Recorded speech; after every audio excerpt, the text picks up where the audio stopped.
मेटालिशियन, कैसे हो आप लोग? चलो बात करते हैं इनऑर्गेनिक केमिस्ट्री में, आगे बढ़ते हैं इनऑर्गेनिक केमिस्ट्री में। अगले लेक्चर में आइसोटोप, आइसोबार वो सारी डिस्कस हमने कर ली थी भैया। चलो अब हम आगे बढ़ते हैं, केमिकल बॉन्डिंग के बारे में पढ़ते हैं। टाइटल लगा दीजिए केमिकल बॉन्डिंग। क्या लगाना है भैया टाइटल? Chemical bonding.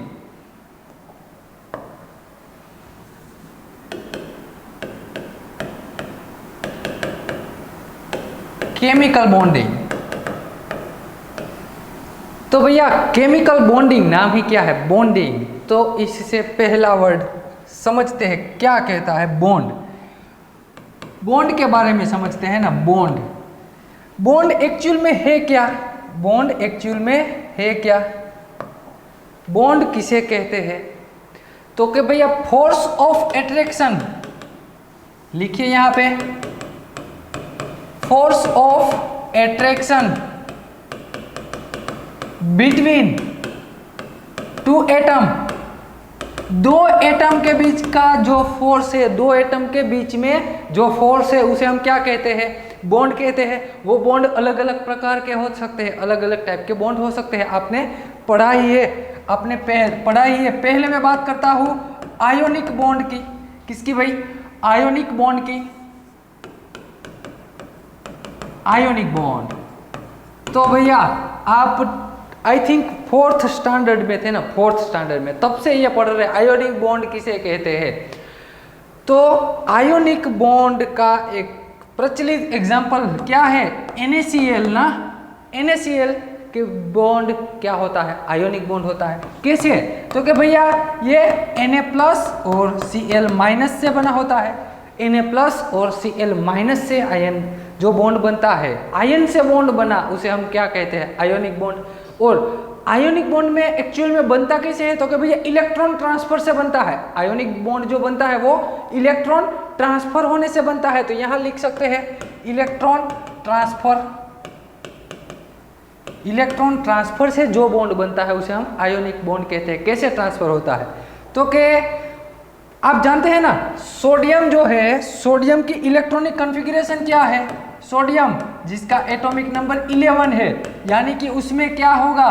उसमें 1s2, 2s2, 2p6, 3s1 ऐसी इसकी इलेक्ट्रॉनिक कॉन्फ़िगरेशन है। अब देखिए उसके आउटर सेल में किसके भैया? ये जो सोडियम है ना, सोडियम के आउटर सेल में एक वैलेंस सेल में एक इलेक्ट्रॉन है, एक इलेक्ट्रॉन है। तो ये भैया जो सोडियम, ये वैलेंस सेल में जो इलेक्ट्रॉन है ना, वो आसानी से रिमूव कर सकता है।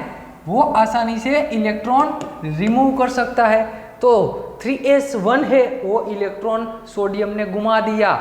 क्यों घुमाएगा? क्योंकि जो बाकी बची इलेक्ट्रॉनिक कॉन्फ़िगरेशन है ना, वो मोर स्टेबल इलेक्ट्रॉनिक कॉन्फ़िगरेशन हो जाती है। ये वैलेंस सेल में है, इसलिए इजीली रिमूव कर सकते हैं आप। तो सोडियम ने यहां से एक इलेक्ट्रॉन रिमूव कर दिया है, घुमा दिया। तो क्या बचा? 1s2, 2s2, 2p6।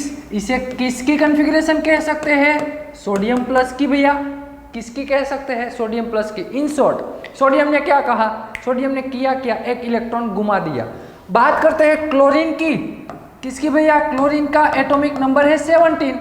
तो उसकी इलेक्ट्रॉनिक कॉन्फ़िगरेशन क्या है? 1s2, 2s2, 2p6, 3s2, 3p5। Total हो गए 17 इलेक्ट्रॉन। देखो यहाँ p ऑर्बिटल में सिर्फ एक ही इलेक्ट्रॉन की कमी है। यदि कोई भाई मिल जाए कि ये इसको क्लोरीन को एक इलेक्ट्रॉन दे दे, तो ये इसकी p ऑर्बिटल कंप्लीट फुलफिल हो जाएगी। तो ये क्या करेगा? क्लोरीन ऑलवेज अपनी जो p ऑर्बिटल है उसे मोर स्टेबल बनाने की कोशिश करेगा। मोर स्टेबल कब बनेगी? तो कि भैया यदि उसके पास एक इलेक्ट्रॉन आ जाए, वो फुलफिल हो जाए, तो वो मोर स्टेबल बन सकती है। तो यहां से हमने एक इलेक्ट्रॉन सोडियम का रिमूव करवाया ना, वही इलेक्ट्रॉन ये क्लोरीन ने एक्सेप्ट कर लिया, इसलिए मैंने यहाँ प्लस साइन लिखा। इन्होंने रिमूव किया इसलिए -1, इन्होंने गेन किया इसलिए +1। तो यहाँ 1s2, 2s2, 2p6, 3s2, 3p6 बन जाएगा। ये Cl- की इलेक्ट्रॉनिक कॉन्फ़िगरेशन हो गई। इन शॉर्ट 100 बात की एक बात यदि हम करें कि सोडियम में से क्लोरीन में इलेक्ट्रॉन ट्रांसफर हो गया, तो इलेक्ट्रॉन ट्रांसफर होने के कारण जो बॉन्ड बन रहा है उसे हम क्या कहते हैं, आयोनिक बॉन्ड कहते हैं भैया। क्या याद रह गया ना, आयोनिक बॉन्ड। ये बचपन से आप पढ़ते आ रहे हैं कि चलो सोडियम और क्लोरीन के बीच में क्या है भैया, आयोनिक बॉन्ड है। बात करते हैं दूसरे बॉन्ड के बारे में, बात करते हैं हम दूसरे बॉन्ड के बारे में। तो दूसरा बॉन्ड किसका कैसा है भैया, आप इसके बारे में भी जानते हैं ना। दूसरा मैं लिखता हूं covalent bond. Covalent bond, covalent bond किसे कहते हैं, कोवेलेंट बॉन्ड बनाता कौन है, तो कि भैया जिस इलेक्ट्रॉन शेयरिंग से बनता है, मैं और दूसरा कोई दोनों एक दूसरे के इलेक्ट्रॉन शेयर करेंगे, फिर में क्या बनेगा, बॉन्ड बनेगा। तो यहां आप लिख सकते हैं शेयरिंग ऑफ इलेक्ट्रॉन,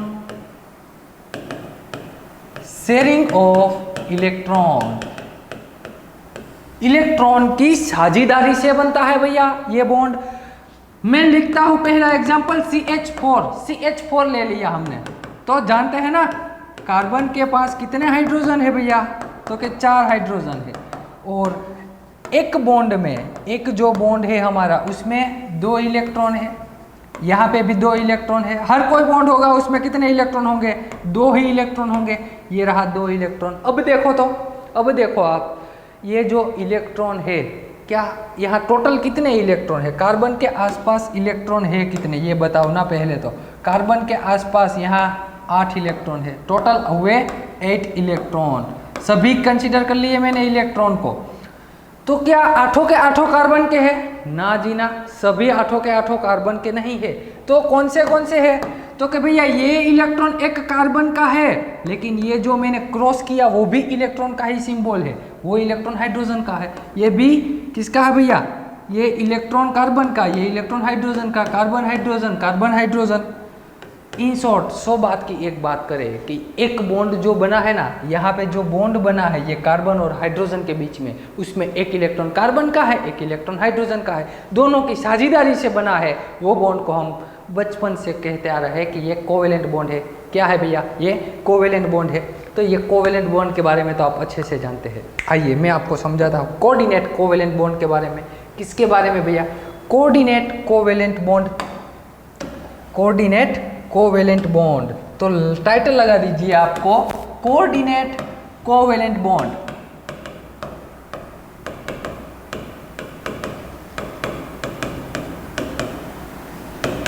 किसे कहते हैं कोऑर्डिनेट कोवेलेंट बॉन्ड, समझना। मैंने यहाँ पे एक लिखा है BH3, क्या लिखा भैया, BH3 प्लस NH3। तो ये दोनों मिलके बनाएंगे कुछ ऐसा बॉन्ड बनाएंगे, जो बॉन्ड आपको ऐसा दिखेगा। ऐसा क्यों लिखा मैंने, समझाता हूँ। यहाँ हुआ क्या, एक्चुअल में क्या हुआ वो याद रखो। एक्चुअल में यहाँ पे हुआ क्या, नाइट्रोजन के पास क्या है भैया, नाइट्रोजन के पास extra share pair of electron है, उसे हम क्या कहते हैं, लोन पेयर कहते हैं। शेयर पेयर ऑफ इलेक्ट्रॉन, जो अपनी लोन पेयर किसी को डोनेट कर सकता है। तो ये नाइट्रोजन ने अपनी लोन पेयर बोरॉन को दे दी। क्या कहा, नाइट्रोजन ने अपनी लोन पेयर बोरॉन को दे दी, और ये लोन पेयर दे रहा है। लोन पेयर में कितने इलेक्ट्रॉन होते हैं, तो कि भैया लोन पेयर में 2 इलेक्ट्रॉन है। दोनों इलेक्ट्रॉन किसे दिए, बोरॉन को दिए। तो यहाँ पे जो 2 इलेक्ट्रॉन होंगे ना बॉन्ड में, वो किसके होंगे भैया, तो कि वो दोनों के दोनों इलेक्ट्रॉन नाइट्रोजन के हैं। किसके हैं, नाइट्रोजन के हैं। अब तक क्या हुआ था, कोवेलेंट बॉन्ड में क्या था, CH, एक इलेक्ट्रॉन कार्बन का था, एक इलेक्ट्रॉन हाइड्रोजन का था, ऐसा था ना। दोनों के एक एक इलेक्ट्रॉन थे, दोनों इलेक्ट्रॉन, दोनों ने एटम ने साझेदारी से बॉन्ड बनाया था, उसे हम क्या कहते थे, कोवेलेंट बॉन्ड। लेकिन यहाँ पे क्या हुआ, यहाँ पे सिर्फ नाइट्रोजन ने अपने 2 इलेक्ट्रॉन दे दिए किसे, बोरॉन को, और बॉन्ड बना दिया। नाइट्रोजन ने दोनों इलेक्ट्रॉन दिए और बॉन्ड बनाया, तो उसे हम कहते हैं कोऑर्डिनेट कोवेलेंट बॉन्ड। ये बॉन्ड को हम कहेंगे कोऑर्डिनेट कोवेलेंट बॉन्ड, जिसमें कोऑर्डिनेट कोवेलेंट बॉन्ड की इन शॉर्ट बात, डेफिनेशन यदि कहनी हो तो क्या कह सकते हैं कि कोई भी एक ही एटम दूसरे एटम को अपनी लोन पेयर डोनेट कर रहा है। कोई भी एक ही एटम अपनी दूसरे एटम को लोन पेयर डोनेट कर रहा है, और बिना किसी साझेदारी के जो बॉन्ड बना रहा है उसे हम कहते हैं कोऑर्डिनेट कोवेलेंट बॉन्ड। तो यहाँ ये बॉन्ड को रिप्रेजेंटेशन देखो, यहाँ पे मैंने एरो दिखाया है ना, यहाँ पे ये बॉन्ड का रिप्रेजेंटेशन ऐसा है, यहाँ पे एरो है, लेकिन कोवेलेंट बॉन्ड होता है ना तो ये तो ऐसा होता है, कोवेलेंट बॉन्ड ऐसा होता है, किसी भी डायरेक्शन में एरो नहीं दिखाई देता। तो ये एरो है किसका भैया, तो कि ये एरो हमें ऐसा इंडिकेट कर रहा है कि ये नाइट्रोजन के इलेक्ट्रॉन किसे दे जा रहे हैं, बोरोन को। नाइट्रोजन अपने इलेक्ट्रॉन बोरोन को दे रहा है, ऐसा इंडिकेशन है। ये बॉन्ड को हम कुछ ऐसे भी लिख सकते हैं, कैसे भैया, ऐसे मान लीजिए मुझे वहाँ पे एरो नहीं साइन, एरो रिप्रेजेंट नहीं करना है, कोवेलेंट बॉन्ड जैसा ही लिखना है, तो कैसा लिखना पड़ेगा, इलेक्ट्रॉन पेयर डोनेट कौन कर रहा है, आप बताओ ना, इलेक्ट्रॉन पेयर डोनेट कौन कर रहा है, तो कि भैया नाइट्रोजन ने अपनी इलेक्ट्रॉन पेयर डोनेट की, तो जो एटम इलेक्ट्रॉन पेयर डोनेट कर रहा है उस पे आएगा पॉजिटिव चार्ज, और जो एटम इलेक्ट्रॉन पे एक्सेप्ट कर रहा है उस पे कौन सी चार्ज आएगी, तो कि भैया नेगेटिव चार्ज आएगी। आप यही बॉन्ड को ऐसे भी इंडिकेट रिप्रेजेंट कर सकते हैं, जो इलेक्ट्रॉन डोनेट कर रहा है उस पे पॉजिटिव चार्ज, जो इलेक्ट्रॉन पे एक्सेप्ट कर रहा है उस पे आएगा नेगेटिव चार्ज। इसे भी कोऑर्डिनेट कोवेलेंट बॉन्ड ही कहा जाता है। तो ये बात हो गई कोऑर्डिनेट कोवेलेंट बॉन्ड की। लेकिन इसमें समझो, क्या सभी एटम कोऑर्डिनेट कोवेलेंट बॉन्ड बना सकते हैं भैया, हाँ या ना? इसका जवाब है कि नहीं, सभी नहीं बना सकते। उसकी कुछ कंडीशन है, क्या कि भैया दो एटम कोऑर्डिनेट कोवेलेंट बॉन्ड बनने के लिए 2 एटम या 2 मॉलिक्यूल की ज़रूरत होगी, लेकिन उसकी कंडीशन क्या है कि दोनों में से कोई एक तो इलेक्ट्रॉनिकली रिच होना चाहिए ना।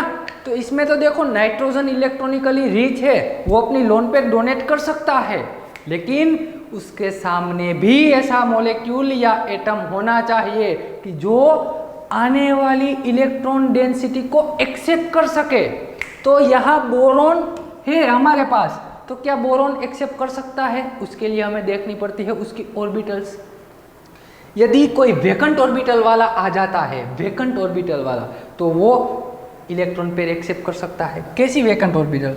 तो कि भैया आप जानते हैं ना, बोरॉन एटॉमिक नंबर क्या है 5, तो 1s2 2s2 और 2p1 ऑर्बिटल है।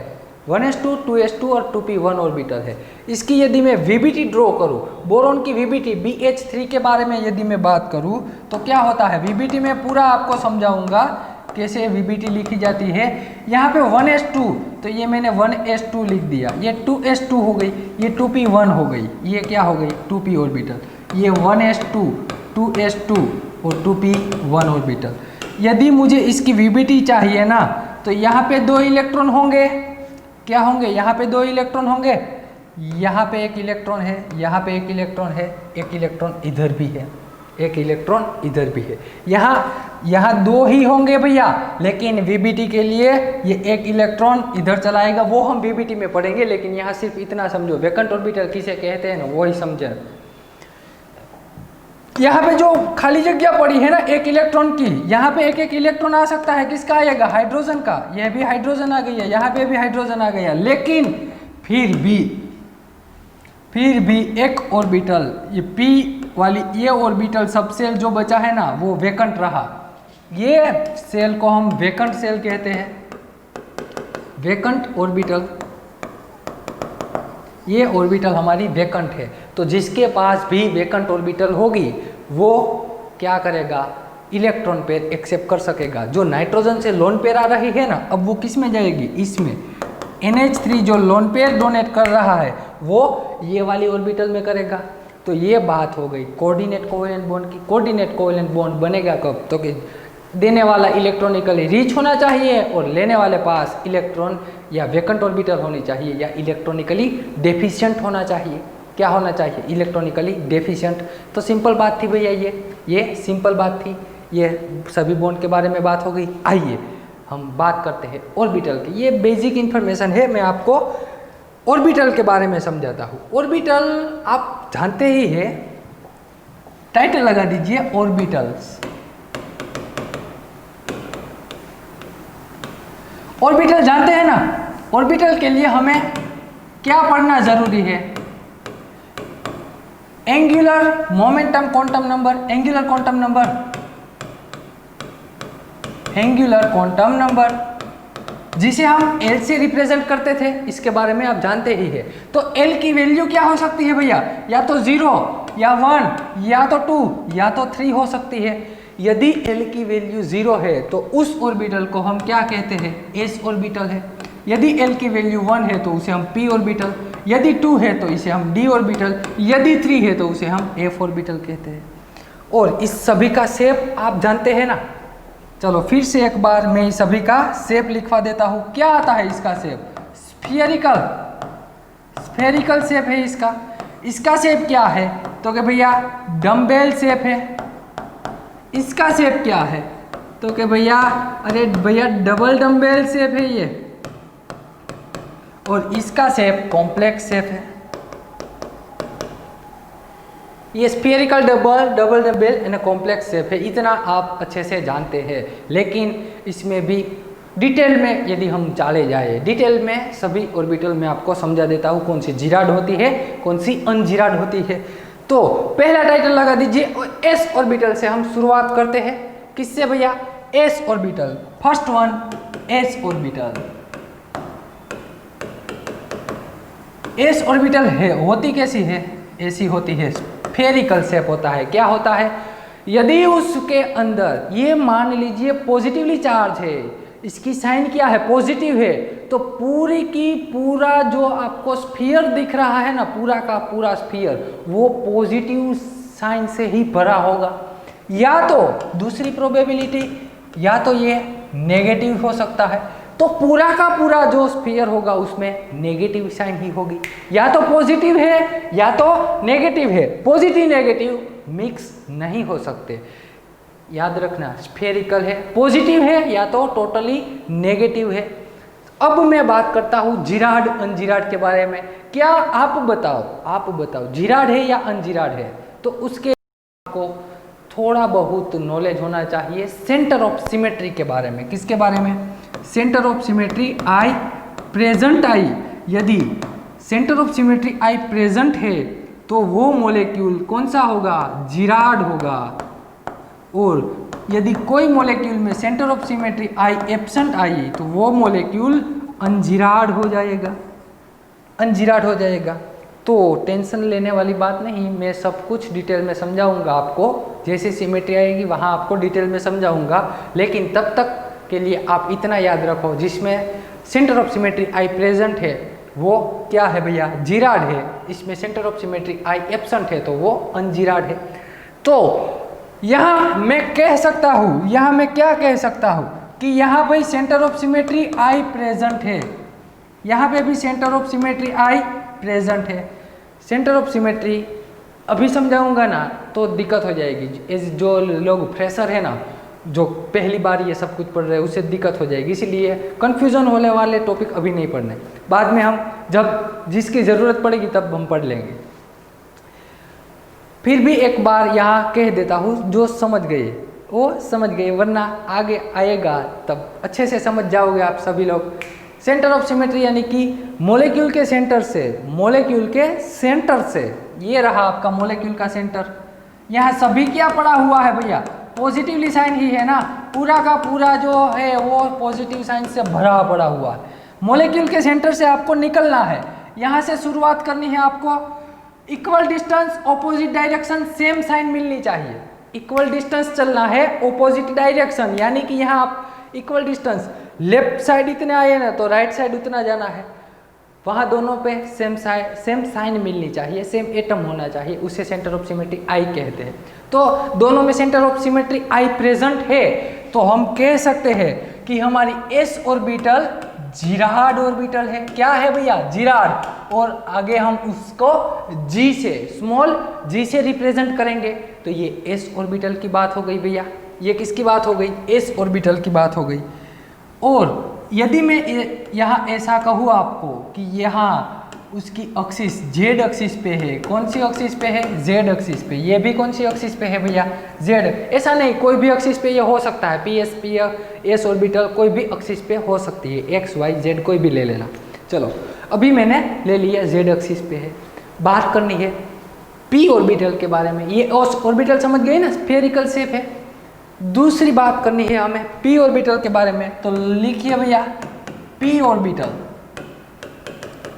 तो पी ऑर्बिटल समझने के लिए पहला तो एक यहाँ आप इतना याद रखिए, पी ऑर्बिटल यहाँ इतना याद रखिए आप कि ये रहा हमारी एक्स एक्सिस। ये कौन सी एक्सिस है भैया?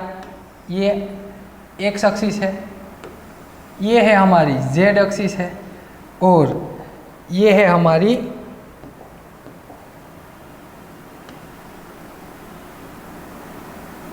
कौन सी? Y axis. ये है हमारी, इसे मैंने कह दिया जेड, इसे मैंने कह दिया वाई, इसे मैंने कह दिया एक्स एक्सिस। ये फिक्स है भैया, ये फिक्स है। समझो, अब समझो, यहाँ पे मैं पी जेड ऑर्बिटल ड्रॉ कर रहा हूँ, तो जेड लाइन कैसी है? जेड एक्सिस हॉरिजॉन्टल लाइन में है ना, ये रही जेड एक्सिस, ये हमारी जेड एक्सिस। यदि उन पे कोई लोब आ जाए, उन पे यदि लोब आ जाए, तो ये आ गई हमारी पी जेड। इसे हम क्या कहेंगे? पी जेड ऑर्बिटल है। इसमें एक लोब पॉजिटिव होगी, एक लोब नेगेटिव होती। क्या होती है? पी, ये पी डम्बेल शेप कहते हैं ना, पी ऑर्बिटल डम्बेल शेप में होती है।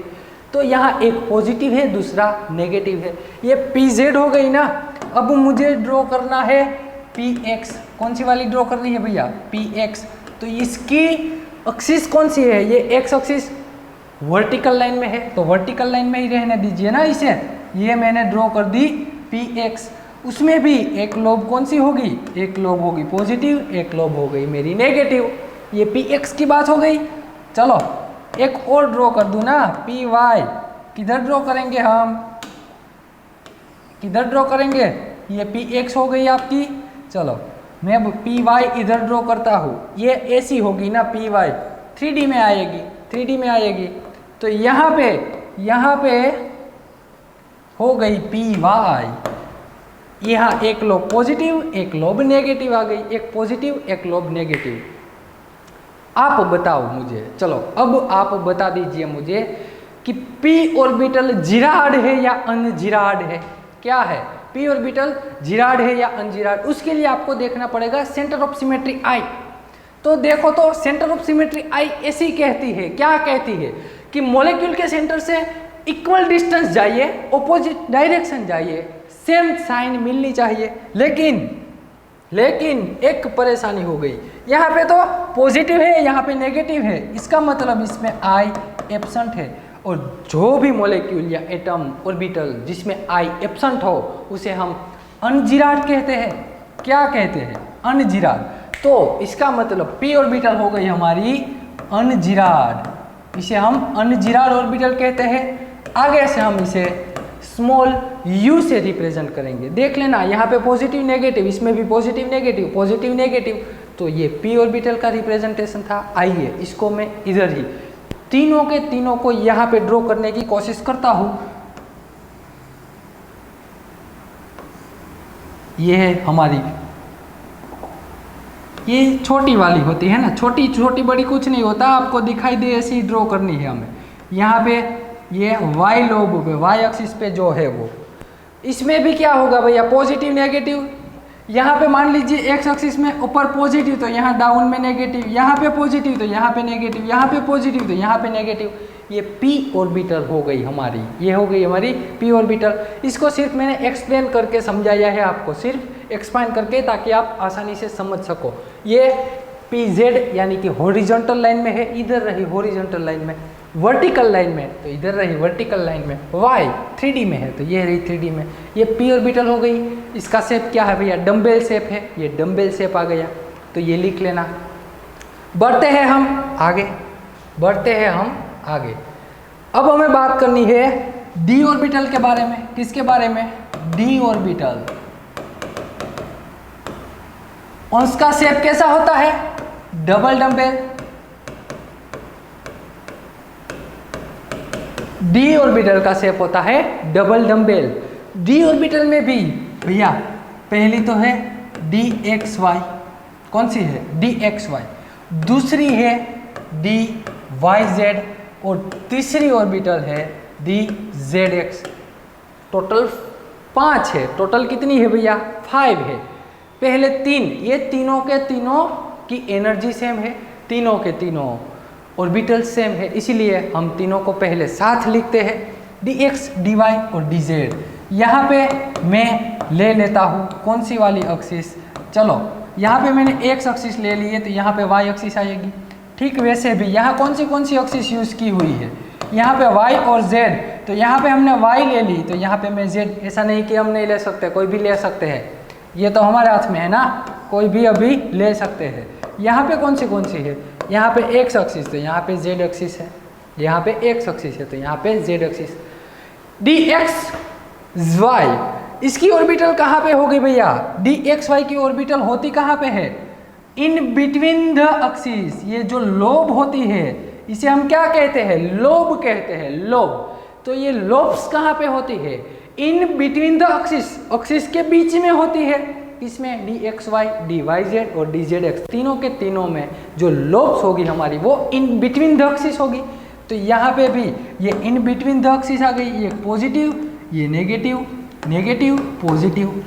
यहाँ पे देखो, यहाँ मॉलिक्यूल के सेंटर से देखो तो ये दोनों ऑपोजिट डायरेक्शन में है ना, यहाँ पे ये प्लस है, यहाँ पे उसकी ऑपोजिट 180 पे भी प्लस है, यहाँ पे नेगेटिव है तो 180 पे भी क्या है, नेगेटिव है। इसका मतलब ये यहाँ मैं कह सकता हूँ, क्या कह सकता हूँ, इधर मैं ऐसा कह सकता हूँ कि centre of symmetry I present है, ये वाली ऑर्बिटल में centre of symmetry I present है। यदि centre of symmetry I present है तो इस ये हो जाएगी जीराड, क्या हो जाएगी, जीराड।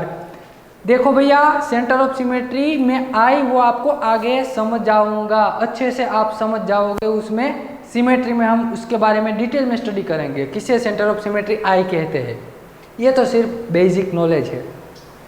ये YZ एक्सिस है ना, कौन सी वाली है, YZ। चलो तो ये YZ लोब्स कहाँ पे होगी, in between the axis, lobes होगी इन बिटवीन द एक्सिस। उसमें एक पॉजिटिव नेगेटिव, नेगेटिव पॉजिटिव, इसमें भी जीराड आएगी क्योंकि सेंटर ऑफ सिमेट्री, अरे भैया सभी में सेंटर ऑफ सिमेट्री I सभी में प्रेजेंट होगी। तो यहाँ हम लिख सकते हैं कि ये हो जाएगी d ऑर्बिटल हमारी जीराड ऑर्बिटल।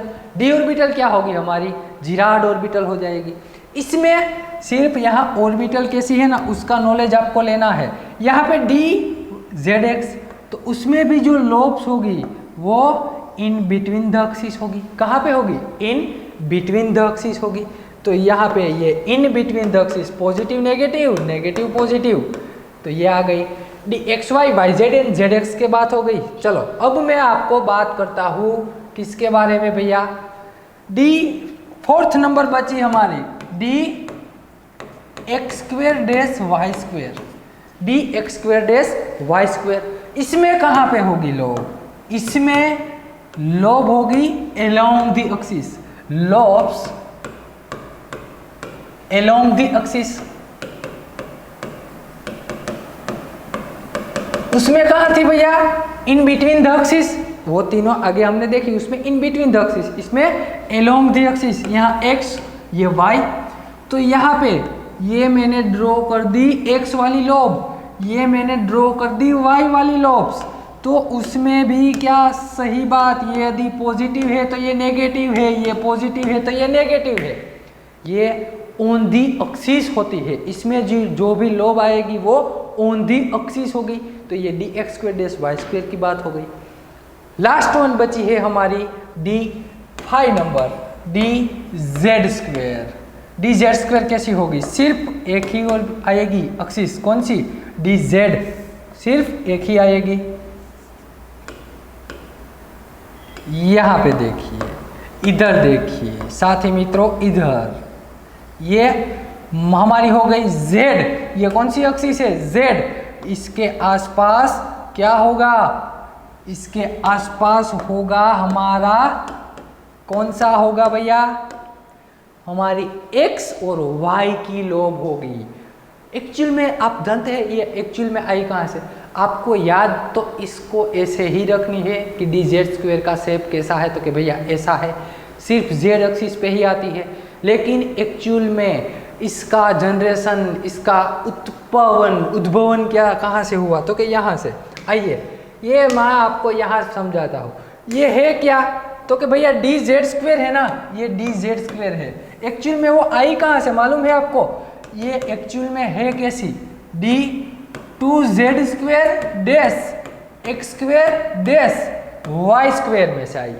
एक्चुअल में इसका रिप्रेजेंटेशन ऐसा है, इसको ऐसे, यही ऑर्बिटल है, दो जेड स्क्वायर की है, एक एक्स स्क्वायर की लोब है, दूसरी वाई स्क्वायर की लोब है। इसका मैं एक्सपांड कर दूं, इसका मैं एक्सपांड कर देता हूं। इसमें से मैंने डी जेड स्क्वायर और डी एक्स स्क्वायर ले लिया, एक जेड स्क्वायर बचा तो D Z square minus D Y square ले लिया, सॉरी डैश वाई स्क्वायर ले लिया, D Z square dash X square D Z square dash Y square. तो ये कैसी होगी, जैसा हमने एक्स स्क्वायर वाई स्क्वायर वाला ड्रॉ किया ना वैसा ही होगा, जैसा हमने एक्स स्क्वायर और वाई स्क्वायर वाला ड्रॉ किया ठीक वैसा ही। तो क्या भैया कैसा, ऐसा।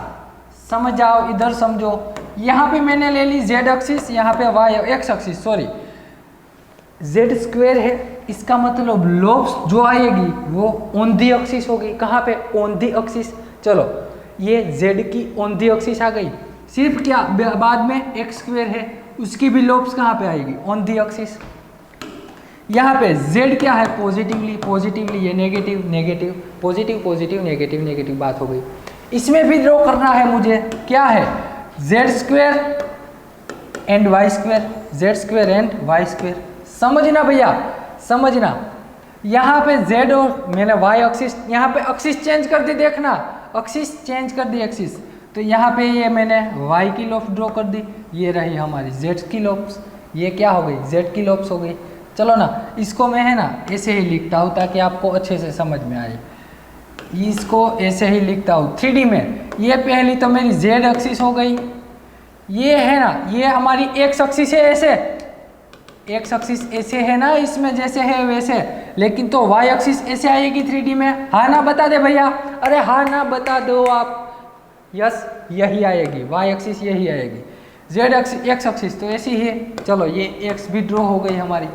यहाँ पे मैंने ड्रॉ कर दी, कौन सी है ये, डी जेड स्क्वायर है ना, डी जेड स्क्वायर। अब मुझे ड्रॉ करनी है डी वाई स्क्वायर, यानी कि ये वाली लोब पे जाएगी। कौन सी वाली लोब पे जाएगी, ये जाएगी ये वाली लोब पे। चलो इधर यहाँ ये वाली लोब पे आएगी, तो ये बात हो गई D Z square Y square की।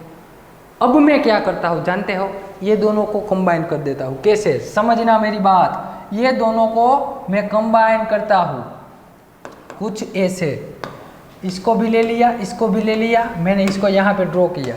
तो देखो तो भैया जेड स्क्वायर है ना, दोनों में जेड स्क्वायर तो कॉमन है, लेकिन इसमें पहले में एक्स स्क्वायर है, दूसरे में वाई स्क्वायर है। तो हम ऐसा कह सकते हैं कि जेड स्क्वायर का चार्ज डेंसिटी जो है, क्या, जेड स्क्वायर की चार्ज डेंसिटी जो है वो एक्स स्क्वायर और वाई स्क्वायर से बढ़कर है, वो एक्स स्क्वायर और वाई स्क्वायर से बढ़कर है। तो यहाँ पे हम जो ड्रॉ करते हैं वो ऐसी ड्रॉ करते हैं, ये जेड स्क्वायर है, यहाँ पे एक्स एक्सिस, मैं एक्स एक्सिस ड्रॉ करूँ तो यहाँ पे लोब ऐसी आएगी, यदि मैं वाई एक्सिस ड्रॉ करूँ तो यहाँ पे लोब ऐसी आएगी। लेकिन जेड स्क्वायर का जो चार्ज डेंसिटी है वो एक्स स्क्वायर और वाई स्क्वायर के मात्रा में काफ़ी ज़्यादा है, इसीलिए एक्स स्क्वायर और वाई स्क्वायर को हम छोटी छोटी दर्शाते हैं, जेड स्क्वायर को हम बड़ी दर्शाते हैं। तो ऐसा तो मैंने वहाँ किया था, ऐसा तो इधर किया ना, देखो इधर देखो, ये एक्स क्या है भैया, ये है ना, ये जो ये X square dash Y square है, और ये जो है वो डी जेड स्क्वायर है, ये D X square dash Y square है, ये डी जेड स्क्वायर है। इसको मैंने छोटी क्यों दर्शाया, क्योंकि उसकी चार्ज डेंसिटी जेड स्क्वायर की मात्रा में कम है। तो भैया ये 5 बातें थी जो आपको आपकी बुक में लिखनी है। लिखोगे कि नहीं लिखोगे, लिखना ही है, मैं कह रहा हूँ आपको लिखना ही है। चलो लिख, वीडियो पॉज करके आपको ये लिख लेना है। अब हम बात करते हैं, ये देखो यहाँ ऐसा भी लिख लेना कि डी ऑर्बिटल है ना भैया, डी ऑर्बिटल क्या है, जिराड ऑर्बिटल है। कौन सी है भैया, डी ऑर्बिटल जिराड है, देख चेक कर लेना, डी ऑर्बिटल जिराड है, आप चेक कर लेना, जिसमें क्या होगा, एक ही मिनट इधर देखना भैया। इसमें क्या है, यहाँ पे पॉजिटिव चार्ज है ना, यहाँ पे पॉजिटिव है ना, तो यहाँ पे भी क्या, कौन सा चार्ज आएगा, पॉजिटिव ही आएगा। लेकिन यहाँ पे नेगेटिव के सामने कौन सा आएगा, नेगेटिव ही आएगा। तो ये चेंज कर लेना, ये एक ही है, चेंज कर लेना। यहाँ पॉजिटिव पॉजिटिव सामने, नेगेटिव नेगेटिव सामने होते हैं। तो ये सिंपल बात थी भैया, पांचों की पांचों आपको लिख लेनी है। ये पहली 3 रही। पहली 3 जो है, तीनों की एनर्जी सेम है, तीनों के तीनों शेप सेम है। देखो ना, शेप सेम ही दिखाई दे रहा है ना, इसीलिए हम तीनों को साथ में लिखते हैं। फिर आती है 4th नंबर हमारी, ये रहे आपकी 4th नंबर ऑर्बिटल dx²-y², जो ये शेप से अलग शेप है तो उसे हम अलग लिखते हैं, और ये भी एक अलग है, ये भी एक अलग है तो उसे भी हम अलग लिखते हैं। टोटल डी ऑर्बिटल का स्प्लिटिंग किस में होता है, 5 सब ऑर्बिटल में। डी ऑर्बिटल, डी का सब सेल जिसे कहते हैं, डी सब सेल 5 ऑर्बिटल में डिवाइड होता है। ये पांचों की पांचों आपने पढ़ ली। बढ़ते हैं हम आगे, अब आगे। अब मैं आपको बात करने वाला हूँ एफ ऑर्बिटल के बारे में। किसके बारे में भैया, एफ ऑर्बिटल।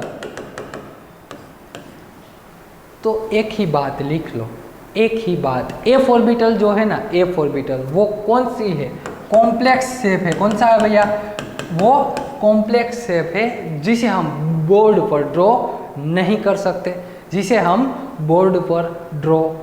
कर सकते, तो ये सिंपल बात थी, एफ ऑर्बिटल कॉम्प्लेक्स है। चलो, तो अब मैं क्या कहता हूँ, आपने ऑर्बिटल के बारे में भी पढ़ लिया, बॉन्ड के बारे में भी पढ़ लिया, लेकिन अब हम बढ़ते हैं आगे, कोवेलेंट बॉन्ड के डिटेल में जाते हैं। कोवेलेंट बॉन्ड के डिटेल में स्टडी करते हैं। तो टाइटल लगाना है आपको कोवेलेंट बॉन्ड। कौन सा टाइटल लगाओगे भैया आप, covalent bond.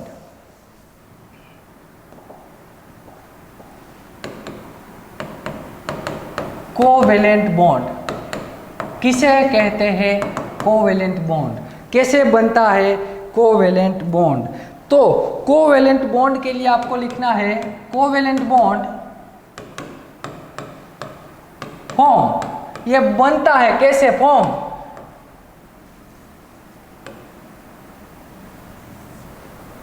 Overlapping of orbitals. Orbital के ओवरलैपिंग से जो बॉन्ड बनेगा ना, उसे हम कोवेलेंट बॉन्ड कहेंगे। क्या कहेंगे, कोवेलेंट बॉन्ड। अब ऑर्बिटल का ओवरलैपिंग कैसे होता, ऑर्बिटल के बारे में आप अच्छे से जानते हैं। अब हमें बात करनी है ऑर्बिटल के ओवरलैपिंग के बारे में। तो उसके लिए पहला पॉइंट लिखिए, हमें चाहिए ओवरलैपिंग जोन। ओवरलैपिंग जोन, यदि ओवरलैपिंग जोन 1 आएगा ना, तो वो जो बॉन्ड बनेगा वो सिग्मा बॉन्ड होगा।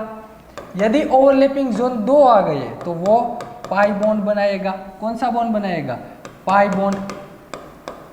यदि ओवरलैपिंग जोन 4 आ गए, ये मैं सब कुछ समझाऊंगा कैसे ओवरलैपिंग जोन आते हैं। यदि वो ओवरलैपिंग जोन 4 आ गए तो वो जो बॉन्ड होगा वो डेल्टा बॉन्ड होगा भैया। और ओवरलैपिंग जोन यदि 6 आ गए, 3 नहीं आता, 5 भी नहीं आता, ऐसा मत बोलना कि ये बीच में सर ने खा गए, मुझे भूख नहीं लगी मैंने खाया नहीं। ये आएगा 5 बॉन्ड। कौन सा आएगा, 5 बॉन्ड आएगा। 1 2 4 6, यदि ओवरलैपिंग जोन 1 है तो सिग्मा बॉन्ड 2 है तो पाई, 4 है तो डेल्टा बॉन्ड, 6 है तो 5 बॉन्ड आ गए। तो ये ओवरलैपिंग जोन की बात हो गई। अब बात करते हैं ओवरलैपिंग जोन कैसे जनरेट होता है। तो उसके लिए पहले मैं ओवरलैपिंग करवाता हूँ एस ऑर्बिटल का। किसका भैया, एस ऑर्बिटल का। पहला ही टाइटल लगा दीजिए सिग्मा बॉन्ड। क्या लगाना है टाइटल आपको, सिग्मा बॉन्ड। तो सिग्मा बॉन्ड कैसे फॉर्म होता है, सिग्मा बॉन्ड फॉर्म कैसे होता है, उसके लिए आपको एक सेंटेंस लिखना है। जो भैया मैं लिखा हूँ ना वो लिखते जाना, वो हिंट है आपके लिए, वो हिंट है ताकि आप आसानी से समझ सको। सिग्मा बॉन्ड में ओवरलैपिंग जोन कितने आएंगे, ओवरलैपिंग जोन तो क्या भैया वो एक ही आएगा, ओवरलैपिंग जोन तो एक ही आएगा। और दूसरा लिखिए यहाँ पे जो जरूरी है, head to head overlapping, head to head overlapping. सिर से सिर टकराएगा, वो होता है ना ऐसा कुछ, सिर से सिर टकराएगा। कैसे सिर से सिर टकराता है? ऐसे भैया। ये है हमारी एस ऑर्बिटल ले ली मैंने, एस ऑर्बिटल, प्लस दूसरी भी मैंने ले ली एस ऑर्बिटल, दोनों मैंने ले ली एस ऑर्बिटल। देखना एक बात याद रखना, ये क्या है? एस ऑर्बिटल है ना, ये मैं कह देता हूं ये भैया हमारा कार्टून है, उसका सर है। क्या है? एस ऑर्बिटल, यानी कि उसका सर, सिर, जिसे हम सिर कहते हैं, सिर है। यहाँ उसके पास ना तो सिर्फ एस ऑर्बिटल के पास है ना सिर्फ सिर है। वो महाभारत देखा आपने? महाभारत, उसमें एक अर्जुन का या किसी का बेटा है बर्बरिक, जिसे क्या कहते हैं? बर्बरिक कहते हैं। बर्बरिक है ना, उसके पास सिर्फ सिर था। ये जो शरीर था ना, उसका पूरा शरीर, वो भगवान कृष्ण ने ले लिया था। सिर्फ क्या था? सर, सिर था, ऊपर वाला सिर ही था। तो एस ऑर्बिटल के पास सिर्फ क्या है? सिर ही है, दूसरा कुछ भी शरीर नहीं है। इतना याद रखो समझने के लिए, समझने के लिए। इसके पास शरीर नहीं है, बॉडी नहीं है, लेकिन सिर्फ सिर है। ये भी पॉजिटिवली साइन है, ये भी क्या है? पॉजिटिवली साइन है। तो पॉजिटिव पॉजिटिव का ओवरलैपिंग हो सकता है। क्या भैया? पॉजिटिव पॉजिटिव का ओवरलैपिंग हो सकता है, लेकिन पॉजिटिव नेगेटिव का ओवरलैपिंग नहीं होगा। दोनों की साइन सेम होनी चाहिए। ओवरलैपिंग होने के लिए दोनों की साइन सेम होनी चाहिए। यहाँ पे दोनों की साइन सेम है ना, तो ओवरलैपिंग होगा। तो ये ओवरलैपिंग हो गया तो कुछ ऐसा आएगा। दोनों ऑर्बिटल की साइज सेम ही है भैया, दोनों ऑर्बिटल की साइज क्या है? सेम ही है। ये रहो, ये जो बीच में हमें मिला ना, ये जो हमें बीच में मिला ना, इसे ही हम क्या कहते हैं? इसे ही हम ओवरलैपिंग जोन कहते हैं। दोनों ओवरलैप हो गई, दोनों के सिर एक दूसरे से टकरा गए, इसे ही हम कहते हैं ओवरलैपिंग जोन। तो ये जो ओवरलैपिंग जोन कितने आए भैया? तो कि एक ही ओवरलैपिंग जोन है। यदि एक ओवरलैपिंग जोन है तो ये जो बॉन्ड बनेगा, ये जो बॉन्ड बनेगा वो कौन सा बॉन्ड होगा? सिग्मा बॉन्ड होगा। वो बॉन्ड कौन सा होगा? सिग्मा बॉन्ड होगा। ये बात हो गई। चलो दूसरा मैं बात करूं, यहाँ समझते जाना साथ ही साथ, मेरे साथ ही साथ। मैंने ले लिया नेगेटिवली साइन, ये भी दूसरी ऑर्बिटल भी नेगेटिव ले ली, ये भी एस ऑर्बिटल है, ये भी एस। क्या ओवरलैपिंग होगा? यस भैया, दोनों के सिर एक दूसरे से टकराएंगे, दोनों के सिर एक दूसरे से टकराएंगे तो बीच में मिल गया मुझे ओवरलैपिंग जोन। कितने आए? 1। तो ये बॉन्ड कैसा होगा? सिग्मा बॉन्ड बनेगा। ये बॉन्ड बनेगा सिग्मा बॉन्ड। यदि ओवरलैपिंग हो रहा है तो ओवरलैपिंग जोन बनेगा। यदि ओवरलैपिंग ही नहीं जो हो रहा है तो ओवरलैपिंग जोन क्रिएट ही नहीं होगा। तो आपने पता लगाया कि यदि एक ओवरलैपिंग जोन है तो सिग्मा बॉन्ड बनेगा, 2 ओवरलैपिंग जोन है तो पाई बॉन्ड बनेगा। अब मैं बात करता हूं, एस ऑर्बिटल ले ली मैंने, चलो कौन सी ले ली? एस ऑर्बिटल ले ली। और एक बात इधर, ये जो एस ऑर्बिटल होगी ना, ये दोनों में एस ऑर्बिटल है ना, वो किसी ना किसी एक्सिस पे तो होगी ना। मान लीजिए मैंने दोनों में जेड एक्सिस पे ले ली। कौन सी एक्सिस पे? जेड एक्सिस पे। ये चारों की चारों जो लोब है ना, ए स्फीयरिकल की जो लोब है वो जेड एक्सिस पे है, तो जेड एक्सिस पे लिख लेना। अब मैं बात करता हूँ तीसरे ओवरलैपिंग के बारे में। तीसरे ओवरलैपिंग के बारे में चलो, मैंने ले ली है एस ऑर्बिटल। वो कौन सी एक्सिस पे है भैया? जेड एक्सिस पे है, ये एस ऑर्बिटल है। दूसरा मैंने ले लिया पी जेड। क्या ले लिया? P Z.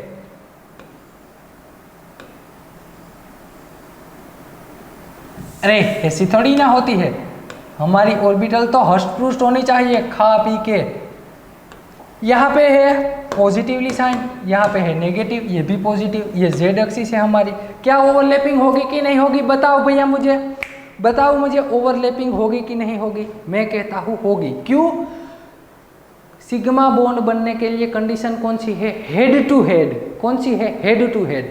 इसके पास तो सिर्फ क्या है? हेड ही है, इसके पास तो सिर्फ हेड ही है। लेकिन ये जो मैंने येलो साइन कर दी ना आपको, यहाँ जो येलो दिखाई दे रहा है ना, ये पी जेड ऑर्बिटल है। कौन सी है ये? P Z orbital. P Z orbital का ये क्या है? ये भैया हेड है इसका। पी जेड ऑर्बिटल का ये हेड है आगे वाला। और यहाँ पे जो आपको दिखाई दे रहा है ये क्या है? पी ऑर्बिटल की फेज है।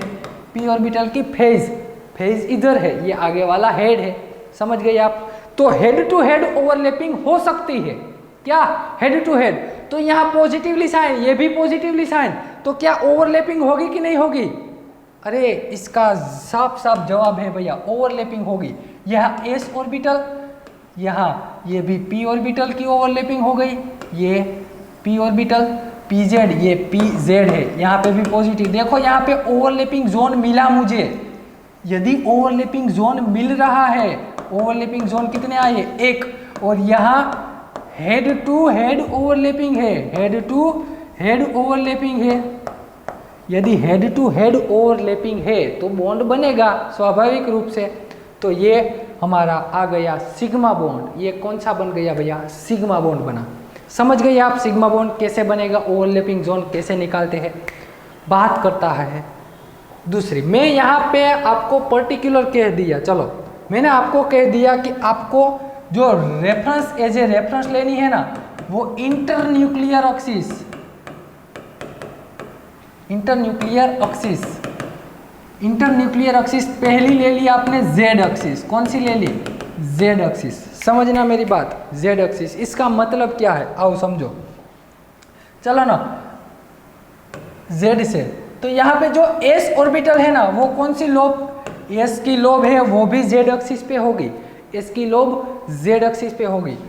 यहाँ मैं ड्रॉ कर रहा हूँ पी ऑर्बिटल, कौन सी है भैया? अब यहाँ पे जो ड्रॉ कर रहा हूँ ना, वो पी ऑर्बिटल है। तो आप जानते हैं ना पी ऑर्बिटल जो है, पी एक्स पी वाई और पी जेड, यहाँ पे जेड, यहाँ पे एक्स, यहाँ पे वाई। तो आप बता दिए ना मुझे, चलो आप बता दीजिए मुझे, यहाँ पे ये जो ये येलो मैंने ड्रॉ कर दी ना, येलो, ये हमारी पी जेड है। कलर चेंज करते हैं ना, ये जो वाइट ड्रॉ की वो पी एक्स लोब है। कौन सी वाली ले ले? ब्लू। ये जो हमने ब्लू ड्रॉ की है वो पी वाई है। अब बताओ कौन सी इंटरन्यूक्लियर एक्सिस कौन सी है? तो कि भैया जेड। इसका मतलब क्या है समझना अच्छे से। यहाँ पे कौन सी है? जेड। ये जेड, यहाँ पे ये positive negative, positive negative, positive negative, ये तो आप जानते ही है। तो ये एस ऑर्बिटल का ओवरलैपिंग, इसमें ये तीनों में, क्या तीनों के साथ ओवरलैप करेगी एस ऑर्बिटल? ना जी ना, तीनों के साथ नहीं कर सकती, सिर्फ एक ही के साथ करेगी, और वो भी हेड टू हेड करेगी। कैसे? हेड टू हेड करेगी। तो मुझे बताओ किसके साथ ओवरलैपिंग करेगी हमारी S orbital? P X P Y या पी जेड के साथ? इसका आंसर है पी जेड के साथ। क्यों भैया? क्योंकि यहाँ इन्होंने कहा है कि इसकी इंटरन्यूक्लियर एक्सिस कौन सी है? जेड, यानी कि जेड एक्सिस को रेफरेंस लेके चलना है, जेड एक्सिस को रेफरेंस लेके चलना है। इसका साफ साफ मतलब ये होता है कि ये एस ऑर्बिटल है वो कौन सी लोब पे है? एस ऑर्बिटल हमारी है वो जेड एक्सिस पे है। कहाँ पे है? जेड एक्सिस पे है। एस ऑर्बिटल हमारी जेड पे। तो आओ इसका ओवरलैपिंग कैसा होगा? इसका ओवरलैपिंग कुछ ऐसा होगा, यहाँ पे जेड एक्सिस है, यहाँ पे कौन सी वाली एक्सिस है? जेड। ये ओवरलैप करेगी किसके साथ? एस ऑर्बिटल के साथ। आपको मिलेगा एक ओवरलैपिंग जोड़, यहाँ पे एक्स एक्सिस होगी, यहाँ पे वाई एक्सिस भी होंगी, वहाँ की लोब एज इट इज रहेगी, वहाँ पे ओवरलैपिंग नहीं हो सकता। तो यहाँ आपको ओवरलैपिंग जोन कितने मिले भैया? ओवरलैपिंग जोन एक मिला, वो भी हेड टू हेड ओवरलैप हुआ। तो ये कौन सा बॉन्ड है? सिग्मा बॉन्ड है। ये कौन सा बॉन्ड है? सिग्मा बॉन्ड है। तो ठीक ऐसे ही मैं आपको कहता हूँ, कुछ एग्जाम्पल देता हूँ, कुछ एग्जाम्पल देता हूँ, मुझे बताना आप, क्या ये इंटरन्यूक्लियर एक्सिस जेड एक्सिस ही है? कौन सी है? जेड एक्सिस ही है। क्या ओवरलैपिंग होगा कि नहीं होगा वही बताना है। ओवरलैपिंग होगा या नहीं होगा वही बताना है। एस और एस का ओवरलैपिंग होता है तो कि भैया यस ओवरलैपिंग होता है, दोनों सेम एक्सिस पे है इसलिए ओवरलैपिंग होता है। दूसरी बात, एस और पी जेड का ओवरलैपिंग होगा कि नहीं होगा? होगा, क्योंकि पी जेड है, इंटरन्यूक्लियर एक्सिस कौन सी है? जेड है। अभी हमने आगे करवाया ना, वो एस पी जेड का है, तो ओवरलैपिंग होगा, इसमें भी ओवरलैपिंग होगा। दूसरी बात, अब मैं कह रहा हूँ एस और पी एक्स का ओवरलैपिंग होगा? बताओ मुझे, एस और पी एक्स का ओवरलैपिंग होगा? नहीं होगा। क्यों? क्योंकि इधर इधर चलो ना, इधर में एग्जाम्पल के साथ समझते हैं ना। आपको अब ये s ऑर्बिटल कहाँ पे है, ये s ऑर्बिटल इधर है z एक्सिस पे, कहाँ पे, z एक्सिस पे। और px ऑर्बिटल तो ऐसी वर्टिकल है, px ऑर्बिटल ये आपकी वर्टिकल ऑर्बिटल है, ये x एक्सिस, यहाँ पे z एक्सिस है, वही में इंटरन्यूक्लियर एक्सिस z ही है, उसी में आंसर देना है। तो ये s एक्सिस है, सॉरी z एक्सिस है। अब ये s ऑर्बिटल और ये px ऑर्बिटल क्या ओवरलैपिंग होगा? यदि मैंने ये दोनों को नज़दीक लाने की कोशिश की, ये दोनों को नज़दीक लाने की कोशिश की, तो इसके पास क्या है, सिर्फ s ऑर्बिटल के पास सिर्फ हेड है, और ये तो अरे ये तो इसकी कमर है। चलो मान लो मैं ही px ऑर्बिटल हूँ, क्या हो px, ये मेरा हेड है, यहाँ पे s ऑर्बिटल है, यहाँ पे ये इधर रही, इधर मुझे तो दिखाई दे रही, इधर रही ps ऑर्बिटल। ये s ऑर्बिटल है ना, ये आई और मुझसे यहाँ पे टकराई, यहाँ पे क्या मेरे सिर के साथ टकराई s ऑर्बिटल? नहीं टकराई, कहाँ, मेरी फेस पे टकराई, ये मेरी फेस है, मेरी फेस पे s ऑर्बिटल टकराई, तो ओवरलैपिंग नहीं हुआ, हम दोनों के बीच में ओवरलैपिंग नहीं हुआ। यहाँ पे देखिए ये रही, ये पॉजिटिव और ये नेगेटिव, फेस पे टकराई, यहाँ पे तो ओवरलैपिंग जोन ही नहीं बना, यहाँ पे कुछ ओवरलैपिंग जोन ही नहीं बना, ओवरलैपिंग जोन जीरो। यदि ओवरलैपिंग जोन जीरो है तो इसे हम कह सकते हैं नो ओवरलैपिंग। क्या लिख सकते हैं, नो ओवरलैपिंग। यदि ओवरलैपिंग ही नहीं हो रहा है तो no bond formation, no bond formation, यहाँ पे बॉन्ड फॉर्म नहीं हो सकता। तो सिंपल सी बात कि यहाँ s और px में ओवरलैपिंग नहीं होता, तो वहाँ पे बॉन्ड फॉर्मेशन भी नहीं हो रहा है, सिंपल बात। आइए दूसरी, अब मैं क्या कहता हूँ आपको, अब मैं यहाँ पे आपको क्या कहता हूँ, मैंने ले लिया, मैंने कौन सी ले ली, x internuclear axis, inter nuclear axis, x हमारी इंटरन्यूक्लियर एक्सिस है, तो आपको ओवरलैपिंग हो रहा है या नहीं हो रहा है, उसी के बारे में आप मुझे बता देना। ओवरलैपिंग हो रहा है कि नहीं, s प्लस s क्या ओवरलैपिंग होगा? इसका आंसर यस और नो में आपकी बुक में लिखना, ये होमवर्क है आपका। s और px का क्या ओवरलैपिंग होगा कि नहीं होगा, इसका आंसर लिखना है। थर्ड नंबर, px और px का क्या ओवरलैपिंग होगा कि नहीं होगा, ये भी लिखना है आपको। px और px का ओवरलैपिंग होता है या नहीं होता है, ये लिखना है आपको, आप वीडियो पॉज करके। और फोर्थ नंबर, यहाँ पे मैं फोर्थ नंबर लिखवाऊँ आपको कि क्या px और सॉरी भैया सॉरी s और py का ओवरलैपिंग होगा कि नहीं होगा, s और py का ओवरलैपिंग होता है या नहीं होता है। वीडियो पॉज करके, चलो एक काम कीजिए, वीडियो पॉज करके आप पहले ये खुद ट्राई कीजिए, खुद को ही ट्राई करना है भैया। चलो आप सब लोगों ने किया वीडियो पॉज करके ट्राई, मैं यहाँ आपको आंसर दे देता हूँ ना। s और s का ओवरलैपिंग होगा, यस, s और px का भी होगा, क्यों? क्योंकि हमारी इंटरन्यूक्लियर एक्सिस कौन सी है, हमारी इंटरन्यूक्लियर एक्सिस तो px है, px और px का भी ओवरलैपिंग हो सकता है, px और px का हेड टू हेड करोगे तो ओवरलैपिंग होगा। s और py का ओवरलैपिंग नहीं हो सकता, क्यों? ये हेड टू फेस ओवरलैपिंग हो जाएगा, ये हेड टू फेस है, यहाँ पे हेड टू फेस ओवरलैपिंग होगा, हेड टू फेस ओवरलैपिंग में ओवरलैपिंग जोन नहीं मिलेगा।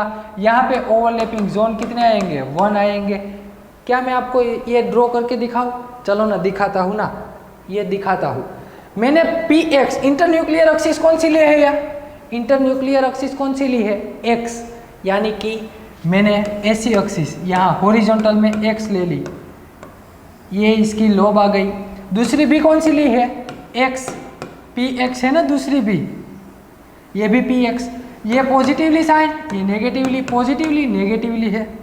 तो अब मैं क्या कहता हूँ, अब मैं आपको ऐसा कहता हूँ कि क्या ये दोनों का ओवरलैपिंग हो सकता है? हाँ भैया, ये कौन सा है, ये पॉजिटिव है, ये भी क्या है पॉजिटिव है, पॉजिटिव पॉजिटिव ओवरलैप हो जाएंगे। ये कैसे ओवरलैप होंगे तो कि भैया ऐसे ऐसे, अरे ऐसे ओवरलैप होंगे ना भैया।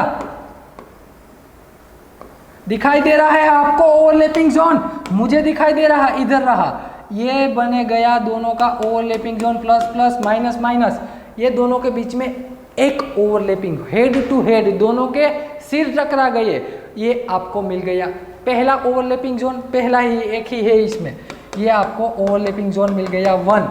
कितने मिले 1, तो ये कौन सा बॉन्ड होगा भैया, सिग्मा बॉन्ड होगा। कौन सा बॉन्ड होगा, सिग्मा बॉन्ड होगा। तो ये सिंपल बात थी ओवरलैपिंग जोन के बारे में। चलो अब हम बात करते हैं किसके बारे में। चलो पहले तो काम कीजिए, ये वीडियो पॉज करके आप पहले इसको लिख लीजिए, वीडियो पॉज करके चलो पहले इसको लिख लो।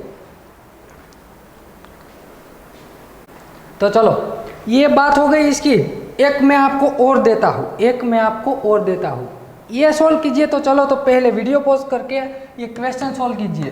पी एक्स और D X square dash Y square, इसका ओवरलैपिंग हो सकता है कि नहीं हो सकता। इंटरन्यूक्लियर एक्सिस आपको एक्स ही लिखनी है। इंटरन्यूक्लियर एक्सिस कौन सी है भैया आपके लिए, एक्स एक्सिस ही है। इंटरन्यूक्लियर एक्सिस आपके लिए एक्स ही है। चलो ये दोनों का ओवरलैपिंग वीडियो पॉज करके पहले खुद ट्राई कीजिए, यस और नो बताइए, फिर ही सॉल्यूशन देखिए। मैं इसका सॉल्यूशन करवाता हूँ। इंटरन्यूक्लियर एक्सिस एक्स है ना, तो इसको मैंने रख दिया हॉरिजॉन्टल पे, ये रही हमारी इंटरन्यूक्लियर एक्सिस एक्स, ये एक्स एक्सिस पे लोब है। डी एक्स पे डैश वाई स्क्वायर, आप इच्छा आपको यहाँ पे एक्स एक्सिस है, यहाँ पे वाई एक्सिस है, लेकिन X square dash Y square है, क्या है X square dash Y square. तो लोब्स कहाँ पे आएगी, डी ऑर्बिटल की। तो कि भैया डी ऑर्बिटल के लिए ऑन दी एक्सिस आती है, ऑन दी एक्सिस आती है, ये आ गई on the axis. D orbital की लोब्स आ गई ऑन दी एक्सिस, ये वाई स्क्वायर है और ये एक्स स्क्वायर है। और आप भली भांति जानते हैं भैया, भली भांति जानते हैं क्या, मान लीजिए ये पॉजिटिव ये negative, positive positive negative negative है, तो क्या ओवरलैपिंग होगा, यस और नो बता दे। अरे बता दीजिए ना भैया, होगा, क्योंकि ये भी एक्स एक्सिस है, ये भी कौन सी है एक्स एक्सिस। यहाँ पॉजिटिव साइन, यहाँ पे भी क्या है पॉजिटिव साइन, पॉजिटिव पॉजिटिव एक दूसरे में ओवरलैपिंग कर सकते हैं, एक दूसरे में ओवरलैपिंग कर सकते हैं। तो यहाँ पे ओवरलैपिंग होगा तो कैसा मिलेगा आपको, ऐसा कैसा मिलेगा।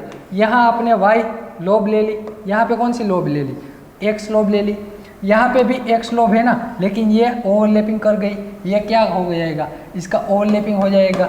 यहाँ पे ओवरलैपिंग जोन कितने मिले, तो कि भैया एक, तो ये बॉन्ड बनेगा, कौन सा बनेगा, सिग्मा बॉन्ड बनेगा। ये positive positive negative negative negative negative, यहाँ पे क्या आएगा नेगेटिव आएगा, यहाँ पे क्या आएगा भैया नेगेटिव आएगा। तो ये सिंपल बात थी, पी एक्स और D X square dash Y square में ओवरलैपिंग जोन पॉसिबल है जब इंटरन्यूक्लियर एक्सिस कौन सी होनी चाहिए। अरे बताओ कौन सी होनी चाहिए, internuclear axis D X square dash, अरे सॉरी एक्स एक्सिस होनी चाहिए। दूसरा क्वेश्चन फिर एक सोल्व कीजिए, तो एक ये क्वेश्चन भी सोल्व करना ना, अरे प्लीज यार सोल्व कीजिए ना। P X plus D X Y, कौन सा लेना है, डी ऑर्बिटल में से एक्स वाई का, डी एक्स वाई का ओवरलैपिंग करवा दीजिए। इंटरन्यूक्लियर एक्सिस आपके लिए कौन सी है, एक्स एक्सिस भी है, कौन सी है एक्स एक्सिस। क्या ओवरलैपिंग होगा कि नहीं होगा, यही बताना है आपको, ओवरलैपिंग होगा कि नहीं। ये डी एक्स वाई है भैया, अब ध्यान रखना इधर X square dash Y square नहीं है, एक्स वाई है, यानी कि इसमें लोब्स अलोंग दी एक्सिस आती है, इन बिटवीन दी एक्सिस कहाँ पे आएगी, इन बिटवीन दी एक्सिस आती है, lobes in between the axis आती है। यहाँ पे पॉजिटिव पॉजिटिव, यहाँ पे पॉजिटिव, यहाँ पे क्या होगा नेगेटिव नेगेटिव। मान लीजिए ये पॉजिटिव ये नेगेटिव ले लिया आपने, क्या ले लिया ये नेगेटिव, ये भी एक्स एक्सिस, यहाँ पे एक्स यहाँ पे वाई, क्या ओवरलैपिंग होगी अब बताओ। आपका मैं आशा रखता हूँ आपका आंसर गलत ना हो, आपका आंसर गलत ना हो। क्या कौन सा गलत, तो कि भैया ये दोनों के बीच में ओवरलैपिंग नहीं होगी। क्यों, क्योंकि यहाँ इसका क्या है बताओ ना, इसका क्या है हेड है, और इसका क्या आएगा फेस आएगी, और हेड टू फेस ओवरलैपिंग नहीं हो सकती, head to tail head to face overlapping नहीं हो सकती। मान लीजिए इसने यहाँ पे तो ओवरलैपिंग कर ली, इसने यहाँ पे ओवरलैपिंग कर ली, तो यहाँ पे तो नेगेटिव साइन है, यहाँ पे ओवरलैपिंग नहीं हो सकती, यहाँ पे ओवरलैपिंग नहीं हो सकती। इसका मतलब यहाँ पे नो ओवरलैपिंग, यहाँ पे ओवरलैपिंग नहीं है। यदि ओवरलैपिंग नहीं है तो नो बॉन्ड फॉर्मेशन, क्या लिखना है, नो बॉन्ड फॉर्मेशन। तो ये सिंपल बात थी भैया। चलो अब हम बढ़ते हैं आगे। ये सिग्मा बॉन्ड के बारे में तो हमने बात कर ली, अब हम बढ़ते हैं पाई बॉन्ड के बारे में। किसके बारे में पढ़ना है हमें, पाई बॉन्ड के बारे में। तो लगा दीजिए दूसरा title, second number pi bond. ये समझने लायक है भैया, समझने लायक है, समझना। पहली कंडीशन, पाई बॉन्ड कब बनेगा, तो क्या लिखो यहाँ पे फेस टू फेस ओवरलैपिंग होगी। कौन सी वाली, फेस टू फेस ओवरलैपिंग होगी, ये पहली कंडीशन है। फेस टू फेस ओवरलैपिंग होगी तभी पाई बॉन्ड बनेगा। और पाई बॉन्ड के लिए ओवरलैपिंग जोन कितने होंगे, 2 होने चाहिए। पाई बॉन्ड के लिए ओवरलैपिंग जोन 2 है। फेस टू फेस ओवरलैपिंग कौन नहीं कर सकता, तो कि भैया एस ऑर्बिटल है ना, वो फेस टू फेस ओवरलैपिंग नहीं कर सकती। क्यों, क्योंकि उसके पास तो फेस ही नहीं है, उसके पास तो फेस ही नहीं है। ये एस ऑर्बिटल के पास तो सिर्फ सिर है, नीचे वाला शरीर ही नहीं है। तो ये इसके पास यदि फेस ही नहीं है तो ये फेस टू फेस ओवरलैपिंग नहीं कर सकती। तो इसमें एक हिंट लिख लीजिए ना, एक हिंट, जिसे हिंट कहते हैं कि S orbital are not participate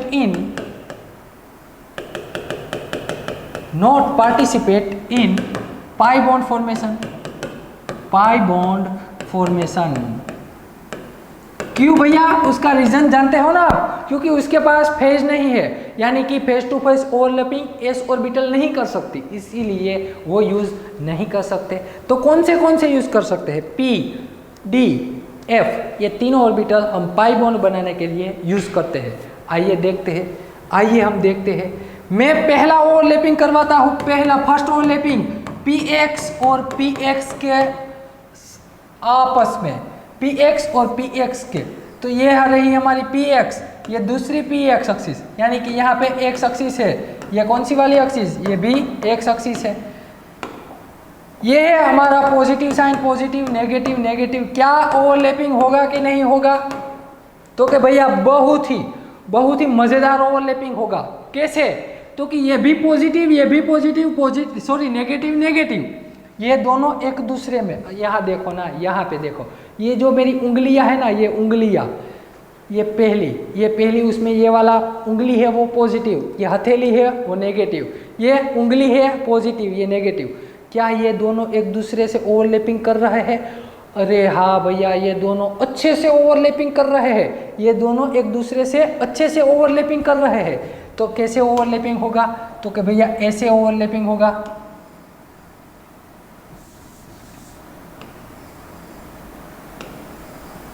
ये अच्छे से ओवरलैपिंग हुआ, दिखाई दे रहा है आपको। ये ओवरलैपिंग जोन ऊपर भी मिला, नीचे भी ओवरलैपिंग जोन मिला, नीचे भी मुझे ओवरलैपिंग जोन मिला, यानी कि टोटल ओवरलैपिंग जोन मुझे मिल गए 2। कितने मिले, 2। और जो ओवरलैपिंग हो रहा है वो फेस टू फेस, ये भी फेज है, दोनों ऑर्बिटल की फेज से ओवरलैपिंग हो रहा है। तो उसे हम क्या कहते हैं, फेस टू फेस ओवरलैपिंग। और उससे जो बनेगा वो पाई बॉन्ड बनेगा। वो कौन सा बॉन्ड होगा, पाई बॉन्ड। तो यहाँ पे पाई बॉन्ड, 2 ओवरलैपिंग जोन मिले, यानी कि पाई बॉन्ड है। बढ़ते हैं आगे अब हम बढ़ते हैं आगे। बताना मुझे पी एक्स और पी वाई का मैं ओवरलैपिंग करवा दूँ। तो आप जानते हैं ना भली भांति कि ये भाई हमारी पी एक्स ऑर्बिटल है, यहाँ पॉजिटिव नेगेटिव, ये एक्स ऑर्बिटल, और पी वाई को मैंने ले लिया हॉरिजॉन्टल में। कहाँ पे ले लिया, हॉरिजॉन्टल पे। यहाँ पे पॉजिटिव नेगेटिव, ये वाई एक्सिस है मेरी। तो क्या ओवरलैपिंग होगा, बताओ, ओवरलैपिंग होगा, नहीं होगा। क्यों, ओवरलैपिंग होने की कंडीशन है फेस टू फेस ओवरलैपिंग। इसमें क्या होगा, एक्स ऑर्बिटल की फेज होगी और वाई ऑर्बिटल का हेड होगा, फेस टू हेड ओवरलैप हो जाएगा। क्या हो जाएगा, फेस टू हेड। इसीलिए इसका ओवरलैपिंग पॉसिबल नहीं है। कुछ ऐसा बनेगा, यहाँ पे positive negative,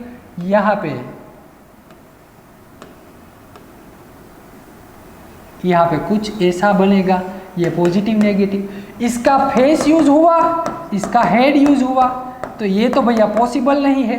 no overlapping zone, overlapping zone ही नहीं मिला मुझे, ओवरलैपिंग जोन 0, इसका मतलब no bond formation, no bond formation, यहाँ पे बॉन्ड फॉर्मेशन ही नहीं हुआ, तो यहाँ पे ओवरलैपिंग नहीं हो सकता। एक और क्वेश्चन देख लेते ना, कौन सी बड़ी बात है इसमें। मैं कहता हूं dxy ऑर्बिटल ले लो जो भैया, dxy ऑर्बिटल, बताओ मुझे, चलो वीडियो पॉज करके आप बताओ मुझे कि क्या है इसमें ओवरलैपिंग होता है या नहीं होता है। आप सब लोगों ने वीडियो पॉज करके ट्राई किया होगा। ये मैंने ले ली एक्स एक्सिस, यहाँ पे मैंने ले ली वाई एक्सिस, यहाँ पे मैं लेता हूँ वाई एक्सिस, यहाँ पे एक्स एक्सिस। चलो यहाँ पे लॉब्स है, अरे सॉरी, यहाँ पे लॉब्स कहाँ पे होगी, इन बिटवीन द एक्सिस, यहाँ पे भी lobe in between the axis होगी, यहाँ पे भी वाई जेड है, इसलिए इन बिटवीन द एक्सिस आ गई। अब मैं क्या कहता हूँ, यहाँ पे पॉजिटिव चार्ज है, यहाँ पे positive negative negative positive positive negative negative, ऐसा है, तो क्या ओवरलैपिंग हो सकती है कि नहीं हो सकती। मैं कहता हूँ बहुत ही अच्छे से ओवरलैपिंग होगी। क्यों भैया, ये पॉजिटिव पॉजिटिव ओवरलैप कर जाएगा, नेगेटिव नेगेटिव, तो और दोनों की क्या होगी, फेस टू फेस ओवरलैपिंग होगी। तो यहाँ पे ओवरलैपिंग जोन आपको 2 मिल जाएंगे, ये पहला, ये दूसरा ओवरलैपिंग जोन। ओवरलैपिंग जोन यदि 2 मिल जाए तो ये पाई बॉन्ड का फॉर्मेशन कर देते हैं। किसका भैया, पाई बॉन्ड का फॉर्मेशन इन्होंने कर दिया। तो ये सिंपल बात थी भैया, ये सिंपल बात थी, ये पाई बॉन्ड के बारे में बात हो गई। इसमें पाई बॉन्ड में एच ऑर्बिटल पार्टिसिपेट नहीं करती, ये भी आप सबने पढ़ लिया। अब मैं बात करता हूँ किसके बारे में, डी ऑर्बिटल। किसके बारे में भैया, तीसरा बॉन्ड, कौन सा बॉन्ड, तीसरा डेल्टा बॉन्ड के बारे में। डेल्टा बॉन्ड यहाँ पे भी कौन सा होगा, face to face orbital, face to face orbital होगी। लेकिन इसमें एक बात है, ओवरलैपिंग जोन कितने हैं भैया, 4 ओवरलैपिंग जोन है। कितने हैं, 4। तो इसके आप पता लगा सकते हैं, क्या पता लगा सकते हैं कि इसमें s और p ऑर्बिटल, यहाँ पे लिख लो, ये स्टार करके लिख लो, बहुत ही इंपॉर्टेंट पॉइंट है। s और p orbital are not participate in, s और p orbital not participate in delta bond. Delta bond में ये पार्टिसिपेट नहीं कर रही। तो कौन सी करेगी भैया, तो के एक ही करेगी, कौन सी वाली, तो के भैया d orbital and f orbital are participate. आइए देखते हैं। आप अब सोच रहे हैं ना कि ये 4 ओवरलैपिंग जोन कहाँ से आएंगे। आइए मेरे साथ देखिए, मैं आपको समझाता हूँ 4 ओवरलैपिंग जोन कहाँ से आते हैं। यहाँ से आते हैं, देख लेना इधर, यहाँ से आते हैं। मैंने ले लिया एक क्यूब, क्या ले लिया, एक क्यूब ले लिया।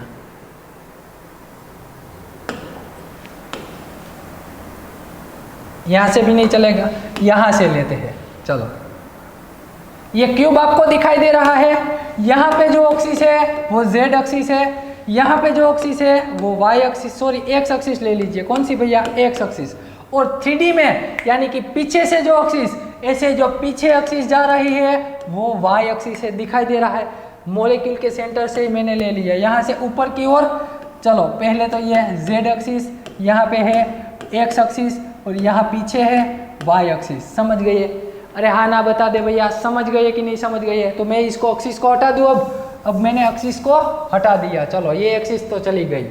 अब मुझे चाहिए कौन सी ऑर्बिटल, तो कि d, समझना, dxz, dyz और dzx, ये 3 ऑर्बिटल है।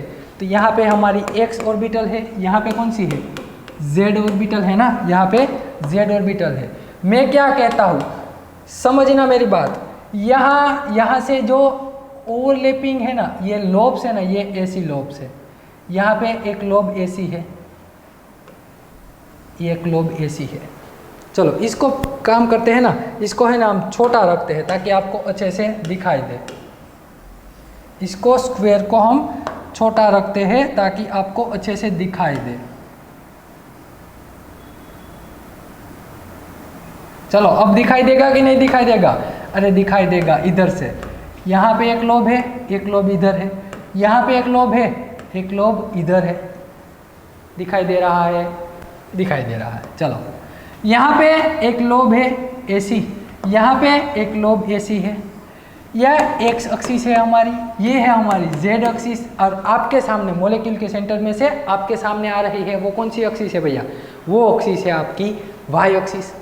मैं यहाँ कह देता हूँ ये पॉजिटिवली साइन है, ये भी पॉजिटिवली साइन है, ये भी positive positive negative negative negative negative.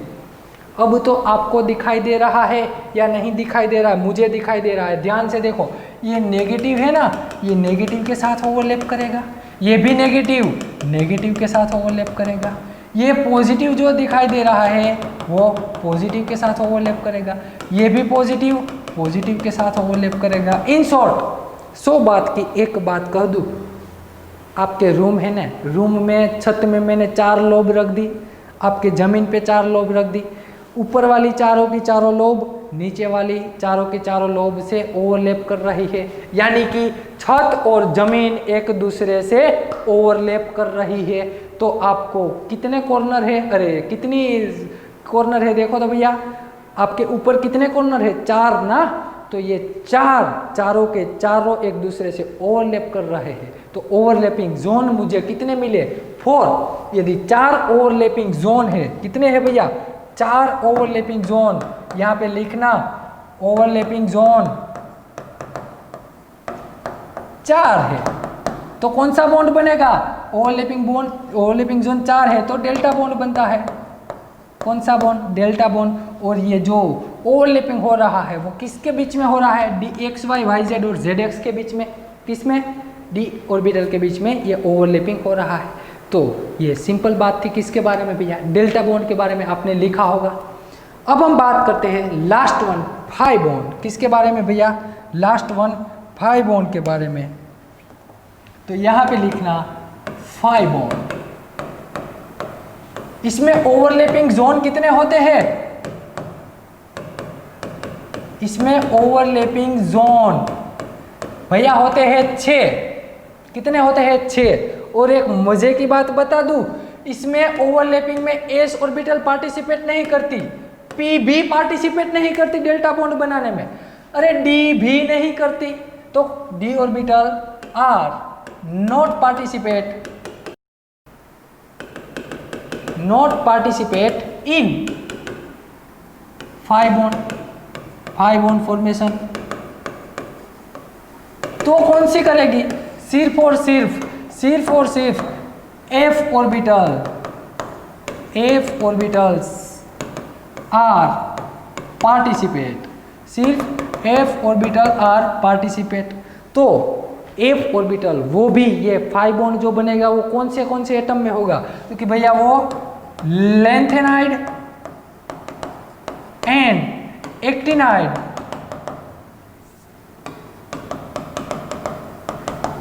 Lanthanide और एक्टिनाइड में ये डेल्टा बॉन्ड होता है। लेंथेनाइड और एक्टिनाइड में ये डेल्टा बॉन्ड होता है। तो चलो ये सिंपल बात थी। इसमा और एफ ऑर्बिटल कौन सी कैसी होती है? तो कि भैया ये कॉम्प्लेक्स होती है। कैसी होती है? कॉम्प्लेक्स होती है। तो इसे हम बोर्ड पे ड्रॉ नहीं कर सकते, आपको सिर्फ लिख लेना है। सिर्फ जनरल इंफॉर्मेशन है ये, आपको लिख लेना है। चलो एक काम करना, फटाक से ये लिख लो। चलो तो चलो ये बात हो गई भैया। तो यहाँ से हमें पता चला, यहाँ से क्या पता चला कि सिग्मा बॉन्ड के लिए कौन सी ऑर्बिटल यूज कर सकते हैं? सिग्मा बॉन्ड के लिए कौन सी? तो कि एस, पी, डी और एफ चारों की चारों हम सिग्मा बॉन्ड के लिए यूज कर सकते हैं। पाई बॉन्ड के लिए कौन सी ऑर्बिटल यूज कर सकते हैं? पाई बॉन्ड के लिए लिखो ना भैया इन शॉर्ट, 100 बात की एक बात लिख दो। तो कि भैया p ऑर्बिटल, d ऑर्बिटल और f ऑर्बिटल यूज कर सकते हैं। डेल्टा बॉन्ड के लिए कौन सी ऑर्बिटल्स यूज कर सकते हैं, तो कि d और f ही कर सकते हैं। और फिर आता है 5 बॉन्ड के लिए सिर्फ हम f ऑर्बिटल यूज कर सकते हैं। जैसे जैसे आओ वैसे वैसे पहली निकलती जाती है। पहले में s, इसमें p नहीं, अरे इसमें s नहीं है, इसमें p और s दोनों नहीं, इसमें sp_d तीनों नहीं है। तो ये सिंपल बात थी। अब हमने बॉन्ड के बारे में सारा डिस्कशन कर लिया कि बॉन्ड कैसा कैसा होता है, कब बॉन्ड फॉर्मेशन होता है। लेकिन अब देखना है कि चलो हमने बॉन्ड तो बना लिया, बॉन्ड बनने के बाद कोई मॉलिक्यूल तो बनेगा ना, कोई एटम बनेगा, कोई मॉलिक्यूल बनेगा। तो क्या वो मॉलिक्यूल स्टेबल है या अनस्टेबल है, उसके बारे में हम जानते हैं ऑक्टेट रूल से। कहाँ से पढ़ते हैं हम, ऑक्टेट रूल। तो लगा दीजिए title, octet rule. Octet rule किसके बारे में है, आपने बॉन्ड से मॉलिक्यूल बना दिया, बॉन्ड फॉर्मेशन करके मॉलिक्यूल बना दिया, क्या वो मॉलिक्यूल स्टेबल है कि अनस्टेबल है, या लेस स्टेबल है, मोर स्टेबल है, वो इंफॉर्मेशन हमें ऑक्टेट रूल से पता चलता है। तो आइए कुछ एग्जाम्पल देखते हैं। पहला एग्जाम्पल मैं लेता हूँ CH4। क्या एग्जाम्पल ले लिया, CH4। तो CH4 में कैसा शेप होता है, टेट्राहाइड्रल, वो शेप के बारे में हम डिटेल में स्टडी करेंगे। अभी यहाँ देखो, यहाँ पे देखो, यहाँ पे ये एक बॉन्ड में कितने इलेक्ट्रॉन होंगे भैया, एक बॉन्ड में 2 इलेक्ट्रॉन होंगे। ये आप भी जानते हैं, भारत का हर बच्चा जानता है कि एक बॉन्ड में 2 इलेक्ट्रॉन होते हैं। अच्छे, अब देखो सेंट्रल एटम कार्बन है ना, उसके आसपास कितने एटम हुए, कितने इलेक्ट्रॉन हुए। सेंट्रल एटम कार्बन है, यहाँ पे सेंट्रल एटम कार्बन के आसपास मैंने सब कुछ गिन लिए। यहाँ पे ए बॉन्ड के 2 2 2 2 4 टोटल 8 इलेक्ट्रॉन हो गए। तो ऑक्टेट रूल यही कहता है, क्या कहता है, यही कि यदि आपने जो मॉलिक्यूल बनाया और मॉलिक्यूल में सेंट्रल एटम के आसपास यदि 8 इलेक्ट्रॉन है तो वो मॉलिक्यूल मोर स्टेबल मॉलिक्यूल है, वो मॉलिक्यूल मोर स्टेबल है भैया in compare to other molecule से ये मॉलिक्यूल मोर स्टेबल है। कब होगा मोर स्टेबल, क्यों, जब यहाँ पे कितने इलेक्ट्रॉन आ गए, 2 2 2 4 8। ये ऑक्टेट रूल आप भाई 11th-12th से पढ़ते आ रहे हैं, 11th-12th से आपने पढ़ा हुआ है ये रूल कि कार्बन सेंट्रल एटम है और उसके आसपास टोटल 8 इलेक्ट्रॉन आ गए हैं, तो ये मोर स्टेबल मॉलिक्यूल है। दूसरा एग्जांपल ध्यान से देखते जाना, ये लिखा नहीं है, आपको ये लिखना भी है भैया, क्योंकि बहुत सारे एग्जांपल देखेंगे तब भूल मत जाना कि पहला कौन सा देखा था, NH3। मैं NH3 का स्ट्रक्चर यहाँ पे ड्रॉ करता हूँ, 3 हाइड्रोजन है ना, ये 3 हाइड्रोजन। और आप भली भांति जानते हैं भैया नाइट्रोजन के पास एक्स्ट्रा पेयर ऑफ इलेक्ट्रॉन होता है, एक्स्ट्रा पेयर ऑफ इलेक्ट्रॉन होता है, जिसे हम लोन पेयर भी कहते हैं। क्या कहते हैं, लोन पेयर कहते हैं। मैं यहाँ क्या कहता हूँ आपको, यहाँ ये बॉन्ड में कितने इलेक्ट्रॉन है भैया, तो कि इसमें भी 2 है, इसमें भी 2 है, इसमें भी कितने हैं, 2 इलेक्ट्रॉन है। गिनो तो चलो, तो अब आप कैलकुलेट कीजिए। सेंट्रल एटम नाइट्रोजन के आसपास उसके इर्द गिर्द कितने इलेक्ट्रॉन है टोटल, तो कि भैया टोटल 8 इलेक्ट्रॉन है। 2 इसके, 2 इसके और 2 ये लोन पेयर के भी गिनने हैं आपको, क्योंकि वो तो नाइट्रोजन के ही इलेक्ट्रॉन है ना। तो ये जो 8 इलेक्ट्रॉन है ना, इसका मतलब ये नाइट्रोजन ऑक्टेट फॉलो कर रहा है। क्या कर रहा है, ऑक्टेट फॉलो कर रहा है, ऑक्टेट रूल। ऑक्टेट रूल यह कहता है कि 8 इलेक्ट्रॉन होने चाहिए। यदि ऑक्टेट फॉलो कर रहा है, इसका मतलब क्या है कि ये मोर स्टेबल है, ये मॉलिक्यूल मोर स्टेबल मॉलिक्यूल है। समझ गए आप। बढ़ते हैं आगे, मैं दूसरी बात करता हूँ। मैंने ले लिया कौन सा वाला, मैंने ले लिया BF3। कौन सा वाला ले लिया, BF3। ऐसा होगा ना, फ्लोरीन ट्रायगोनल प्लानर होगा, ये भी फ्लोरीन। इसमें भी कितने इलेक्ट्रॉन है भैया, सभी बॉन्ड में 2 इलेक्ट्रॉन, सभी बॉन्ड में 2 इलेक्ट्रॉन। टोटल बॉन्ड कितने हैं, 3। बोरोन के पास एक्स्ट्रा पेयर ऑफ इलेक्ट्रॉन नहीं होता। टोटल कितने इलेक्ट्रॉन हो गए बोरोन के आसपास, तो कि भैया बोरोन के आसपास हो गए टोटल 6 इलेक्ट्रॉन। टोटल हो गई है 6 इलेक्ट्रॉन। ये तो भाई बोरॉन ऑक्टेट फॉलो नहीं करता, तो यहाँ पे लिख सकते हैं not follow octet, not follow octet. तो ये सिर्फ हम क्या लिख सकते हैं, स्टेबल। सिर्फ हम क्या लिख सकते हैं, स्टेबल। वो सारे कैसे थे, मोर स्टेबल थे इन कंपेयर टू दिस। ये कंपाउंड से वो सारे कंपाउंड CH4NH3 मोर स्टेबल थे। क्यों? क्योंकि वो ऑक्टेट फॉलो कर रहे हैं। दूसरा एग्जांपल मैं लेता हूँ, देखना इसमें ऑक्टेट कंप्लीट करने में इलेक्ट्रॉन कम है, इसमें 6 ही है। इसको 2 इलेक्ट्रॉन यदि कहाँ से भी मिल जाए तो ये ऑक्टेट फॉलो करेगा। ये क्या करेगा, ऑक्टेट फॉलो करेगा। दूसरी बात, मैंने ले लिया एक और एग्जांपल, PCl5। कौन सा वाला, PCl5। इसका शेप भी आप भली भांति जानते हैं भैया। इसका शेप कौन सा है, trigonal bi pyramidal, Cl Cl Cl Cl Cl Cl। इसमें नंबर ऑफ इलेक्ट्रॉन कितने हैं फॉस्फोरस के आसपास? अरे गिनो, बैठे बैठे गिनो तो सही। सभी बॉन्ड में 2 इलेक्ट्रॉन है भैया। सभी बॉन्ड में कितने इलेक्ट्रॉन है, 2 इलेक्ट्रॉन है। इसका मतलब फॉस्फोरस के आसपास टोटल 10 इलेक्ट्रॉन हो गए।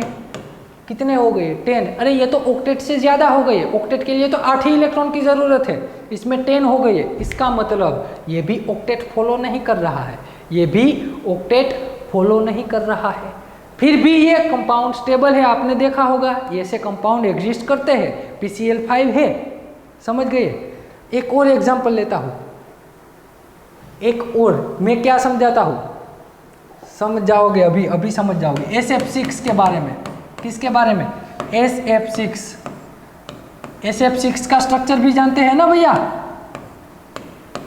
यहाँ पे fluorine 6 electron, phosphorus sorry sulphur के आसपास 6 इलेक्ट्रॉन, 6 फ्लोरीन है। यहाँ पे 2 बॉन्ड के एक बॉन्ड में 2 इलेक्ट्रॉन, ऐसे 6 बॉन्ड है।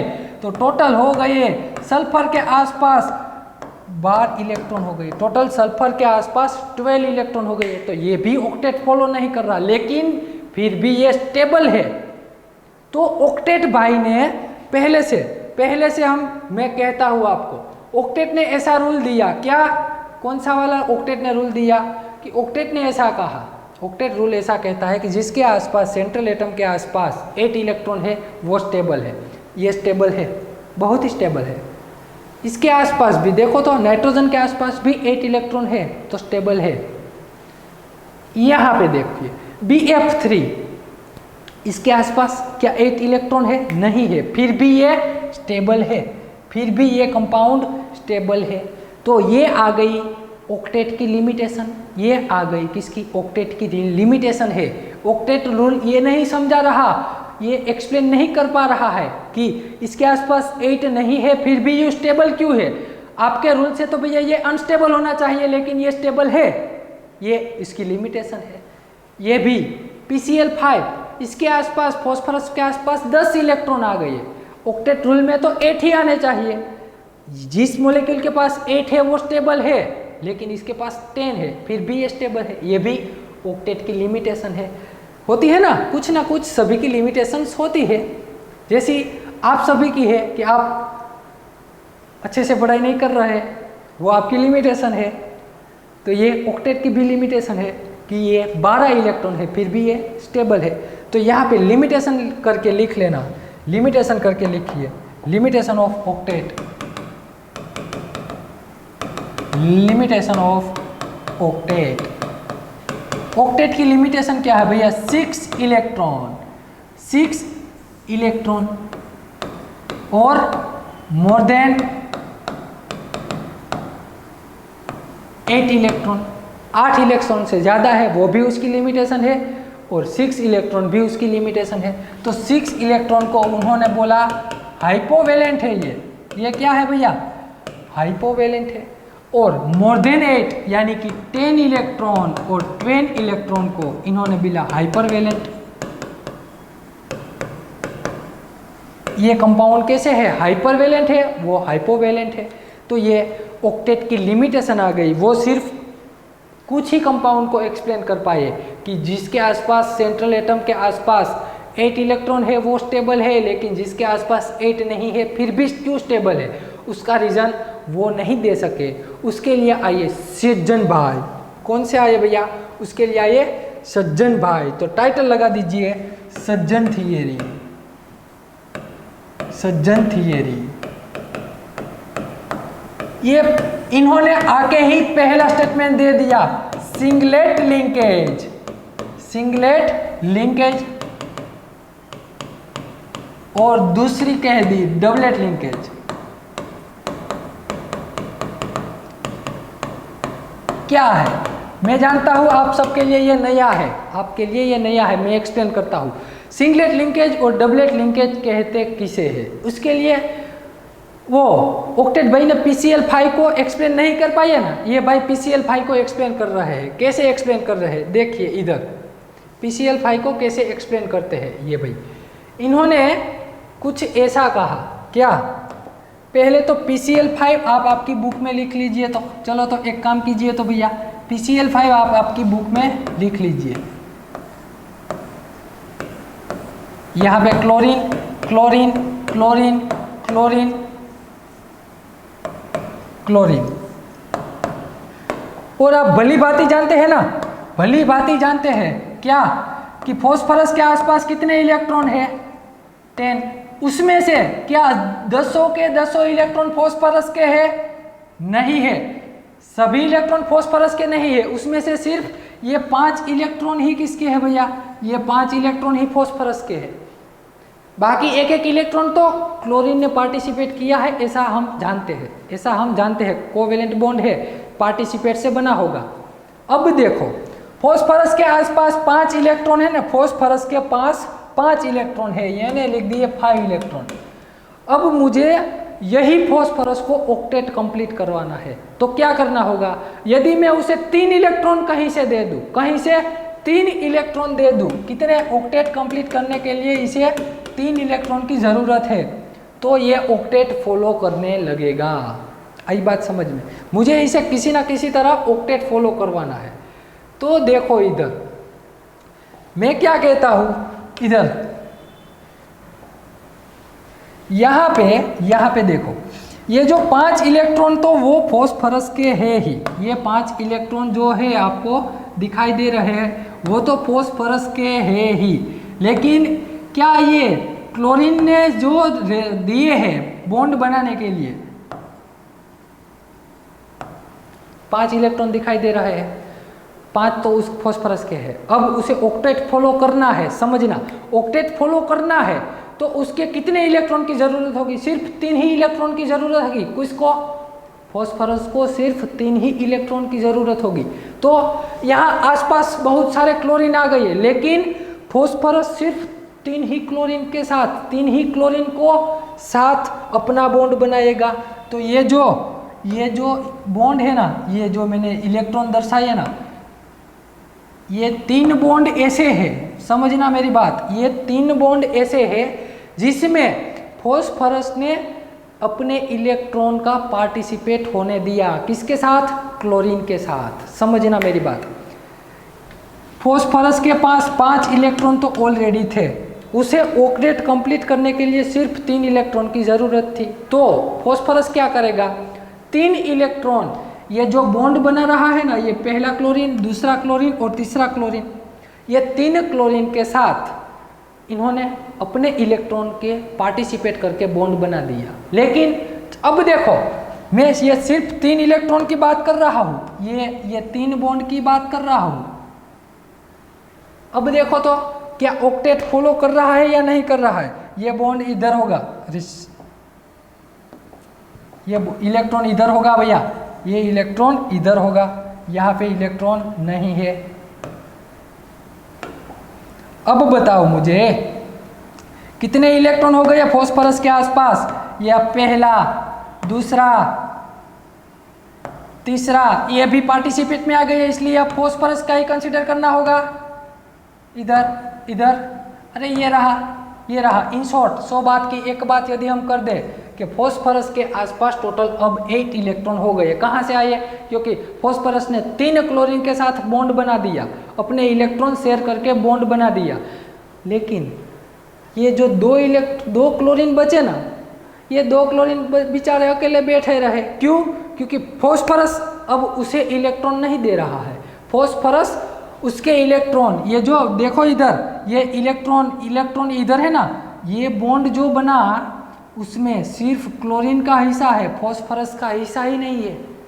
फॉस्फोरस का हिस्सा ही नहीं है। ये बात कहाँ से पता चली? ये बात पता कहाँ से चली? तो कि भैया ये बात यहाँ से पता चली। कहाँ से? इधर आपने ऐसा टेस्ट किया है, PCl5 को मैंने दे दी हीट। क्या दे दी? हीट। तो मुझे मिल गया PCl3 और Cl2 गैस लिबरेट हो गया। Cl2 गैस क्या हो गया? लिबरेट हो गया। तो मुझे यहाँ से पता चला क्या, ये इसका कंफर्मेशन है भैया कि PCl5 को गर्म करने से PCl3 मिला और Cl2 लिबरेट हो गया। इसका मतलब क्या है? इन्होंने कहा ना सिंगलेट और डबलेट लिंकेज। ये जो 3 क्लोरीन है ना, ये 3 क्लोरीन ट्रायगोनल के, ये है डबलेट लिंकेज। ये कौन सी है? डबलेट लिंकेज है भैया। डबलेट लिंकेज कहते किसे है? डबलेट लिंकेज यानी कि एक जो बॉन्ड बना ना, एक बॉन्ड उसमें 2 इलेक्ट्रॉन है, ये आप जानते हैं। एक बॉन्ड में 2 इलेक्ट्रॉन है, इसको हम कहते हैं डबलेट लिंकेज। यदि एक बॉन्ड बना उसमें सिर्फ एक ही इलेक्ट्रॉन है, उसे हम कहते हैं सिंगलेट लिंकेज। क्या ऐसा है आपके कंपाउंड में? अरे है कि नहीं है? है। देखो ये वाला बॉन्ड है ना, वो सिर्फ क्लोरीन इलेक्ट्रॉन से बना है। ये वाला बॉन्ड भी सिर्फ क्लोरीन के इलेक्ट्रॉन से बना है। इसका मतलब ये दोनों बॉन्ड को फॉस्फोरस ने इलेक्ट्रॉन नहीं दिया। फॉस्फोरस अपना इलेक्ट्रॉन ये दोनों के साथ शेयर नहीं कर रहा है। वो शेयर करेगा तो ऑक्लेट अनफॉलो हो जाएगा, वो फॉलो नहीं करेगा। तो यहाँ से हमें पता चला कि ये 3 बॉन्ड है ना, वो डबलेट लिंकेज है। और ये जो 2 बॉन्ड बचे, ये 2 बॉन्ड ये सिंगलेट लिंकेज है। कौन से है भैया? Singlet linkage. और इसका कंफर्मेशन भी यहाँ से आया। इसका कंफर्मेशन भी यहाँ से आया। कहाँ से? यदि कोई भी कंपाउंड है इसमें डबलेट लिंकेज होगा। कौन सा? Doublet linkage. वो डबलेट लिंकेज कौन सा होगा भैया? स्ट्रॉन्ग बॉन्ड होता है। कौन सा होता है? Strong bond. और ये सिंगलेट लिंकेज वीक बॉन्ड होता है। वो तो आप आसानी से देख के पता लगा लोगे ना, क्योंकि यहाँ ये बॉन्ड दोनों की पार्टिसिपेट से बना है। ये बॉन्ड सिर्फ क्लोरीन की पार्टिसिपेट से बना है। ये बॉन्ड आप इजीली वीक कर सकते, ब्रेक कर सकते हैं। कौन सा वाला? ये वाला बॉन्ड आप इजीली ब्रेक कर सकते हैं, ये भी इजीली ब्रेक कर सकते हैं। लेकिन यदि आपको ये बॉन्ड को ब्रेक करना है, वो इजीली ब्रेक नहीं हो जाएगा। क्यों? क्योंकि वो पार्टिसिपेट से बना है, यहाँ पार्टिसिपेट नहीं हुआ है। तो यहाँ से मुझे इतना पता चला क्या, कि ये जो PCl5 में सभी बॉन्ड है वो एक जैसे नहीं है। सभी बॉन्ड एक जैसे नहीं है। तो कैसे है? तो कि भैया अलग अलग बॉन्ड है, सभी बॉन्ड अलग अलग है। एक बात यहाँ पे पहले तो लिखो, तो bond strength is inversely proportional to bond length. Bond strength is inversely proportional to bond length. जितनी ज़्यादा बॉन्ड स्ट्रेंथ इंक्रीज होगी उतनी बॉन्ड लेंथ डिक्रीज हो जाएगी। बॉन्ड स्ट्रेंथ इंक्रीज होगी तो बॉन्ड लेंथ डिक्रीज हो जाएगी। तो यहाँ पे आपको पता है ना कि ये वाला बॉन्ड क्या है? ये वाला बॉन्ड इधर दिखाई दे रहा है आपको। ये वाला बॉन्ड क्या है? तो कि यहाँ मैं लिख सकता हूँ भैया ये बॉन्ड वीक है, ये बॉन्ड कौन सा है? स्ट्रॉन्ग है। ये बॉन्ड स्ट्रॉन्ग है, ये बॉन्ड भी स्ट्रॉन्ग है, ये बॉन्ड भी स्ट्रॉन्ग है, ये बॉन्ड वीक है, ये भी वीक है। तो टोटल वीक कितने बॉन्ड आए? 2 बॉन्ड वीक है। कितने हैं? 2 बॉन्ड। तो यहाँ से मैं आपको लॉजिक लगा के लिखवाना चाहता हूँ। यहाँ से समझना, ये दोनों बॉन्ड वीक है ना, ये दोनों बॉन्ड वीक है, इसका मतलब इसकी बॉन्ड स्ट्रेंथ वीक है तो उसकी बॉन्ड लेंथ ज़्यादा होगी। तो यहाँ इसकी बॉन्ड लेंथ भैया ज़्यादा है, क्लोरीन क्लोरीन। ये सभी बॉन्ड लेंथ स्ट्रॉन्ग, ये सभी बॉन्ड स्ट्रॉन्ग है तो इसकी बॉन्ड लेंथ कम होगी। सिंपल बात है, सिंपल बात। इतना तो लॉजिक लगा सकते हैं आप कि यह बॉन्ड वीक है तो उसकी बॉन्ड लेंथ ज़्यादा होगी, ये बॉन्ड स्ट्रॉन्ग है तो उसकी बॉन्ड लेंथ कम होगी। और इसी के बारे में हम आगे पढ़ेंगे। ये तीनों को जो मैंने राउंड सर्कल किया है, ये इसको हम इक्विटोरियल बॉन्ड कहेंगे। क्या कहेंगे? इक्विटोरियल। और ये दोनों बॉन्ड को हम कहेंगे एक्सियल। एक्सियल बॉन्ड कहते हैं इसे हम, एक्सियल। और ये है इक्विटोरियल, ये भी इक्विटोरियल है और ये भी इक्विटोरियल है। तो ये सिंपल बात थी भैया। सज्जन भैया ने ऐसा बताया कि जो भी सिंगलेट होगा, क्या, जो भी सिंगलेट होगा, सिंगलेट लिंकेज होगा, वो आसानी से ब्रेक कर जाएगा, और जो डबलेट लिंकेज होगा वो आसानी से ब्रेक नहीं करेगा, वो आसानी से ब्रेक नहीं करता। तो ये बात हो गई PCl5 की। अब इसी कॉन्सेप्ट को मैं अप्लाई करता हूँ SF6 में। किस में भैया? SF6 में। समझना, मेरी बात समझना। SF आप जानते हैं ना, SF6 ऑक्टाहेड्रल शेप में है। सल्फर के पास आसपास 6 फ्लोरीन एटम है, ये मैंने रख दिए 6 फ्लोरीन एटम। उस पर मैंने रख दिए, इस पर मैंने क्या रख दिए? दोनों इलेक्ट्रॉन। एक बॉन्ड में 2 इलेक्ट्रॉन है, चलो ये 2 इलेक्ट्रॉन, ये भी 2, यहाँ पे भी 2, यहाँ पे भी क्या है? 2 इलेक्ट्रॉन है, यहाँ पे भी 2 इलेक्ट्रॉन है, यहाँ पे भी 2 इलेक्ट्रॉन है। तो अब क्या होगा? टोटल कैलकुलेट कीजिए। सल्फर के आसपास टोटल 12 इलेक्ट्रॉन हो जाएंगे। कितने हैं? 12 हो गई है ना। लेकिन सल्फर को 12 की तो ज़रूरत ही नहीं है, 12 टोटल 12 हो गई है। अब मैं क्या कहता हूँ, समझना मेरी बात अच्छे से, फिर से समझा रहा हूँ। सल्फर के पास टोटल कितने इलेक्ट्रॉन है? बताओ ना, अरे बताओ। सल्फर के पास 6 इलेक्ट्रॉन है ना। ये पहला फ्लोरीन जुड़ गया, दूसरा फ्लोरीन भी जुड़ गया, तीसरा फ्लोरीन जुड़ गया, चौथा फ्लोरीन जुड़ गया, पांचवा, छठा। अब क्या ये सल्फर सभी के साथ, ये वाला सल्फर क्या सभी के साथ कोवेलेंट बॉन्ड, सभी के साथ पार्टिसिपेट करेगा? नहीं करेगा। यदि करेगा तो 12 इलेक्ट्रॉन हो जाएंगे। उसे तो सिर्फ ऑक्टेट फॉलो करने के लिए, सल्फर के पास 6 इलेक्ट्रॉन थे, सिर्फ 2 इलेक्ट्रॉन की ही ज़रूरत है। कितने इलेक्ट्रॉन की ज़रूरत है? 2। यदि उसे कहाँ से 2 इलेक्ट्रॉन मिल जाए तो वो ऑक्टेट फॉलो करेगा। तो कुछ ऐसा होना चाहिए ना, कुछ ऐसा होना चाहिए। चलो ये सल्फर के 6 इलेक्ट्रॉन तो है ही भैया, जिसको मैंने येलो बता दिया। अब क्या करेगा? ये फ्लोरीन के साथ ये पार्टिसिपेट करेगा, 2 फ्लोरीन के साथ पार्टिसिपेट करेगा, तो इतने बन गए। ये ऑक्टेट फॉलो करने लगा। तो ये बाकी जो चार फ्लोरीन बचे हैं, जिसके इलेक्ट्रॉन सिर्फ ये बॉन्ड में सिर्फ इलेक्ट्रॉन किसके लगे? फ्लोरीन के। सिर्फ और सिर्फ इसमें इलेक्ट्रॉन लगे भैया, फ्लोरीन के इलेक्ट्रॉन लगे। इसमें तो फ्लोरीन के इलेक्ट्रॉन पार्टिसिपेट हो गए। तो इन शॉर्ट में ऐसा कह सकता हूँ कि ये जो 2 बॉन्ड बने, ये 2 बॉन्ड बने, इससे हम क्या कह दें? डबलेट लिंकेज के या नहीं?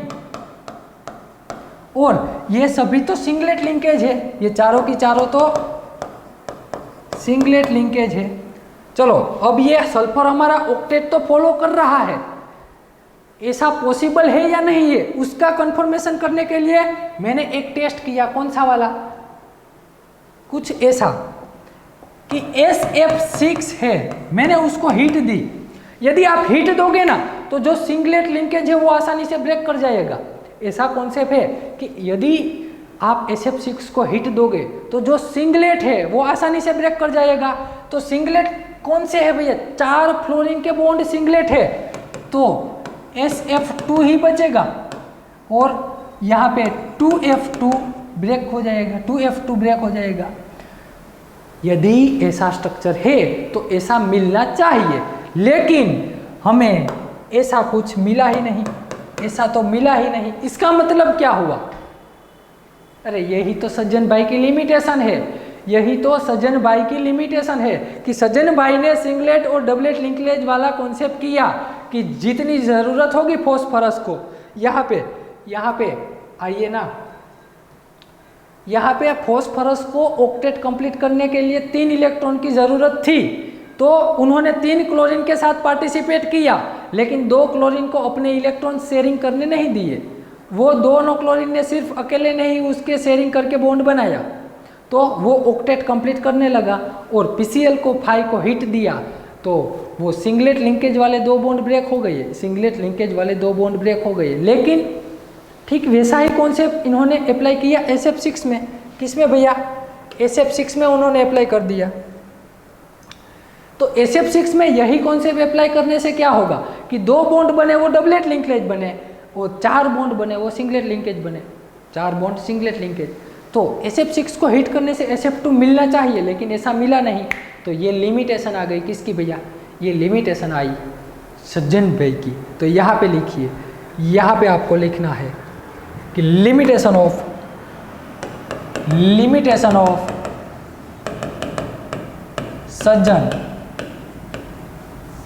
सज्जन भैया की लिमिटेशन है SF6।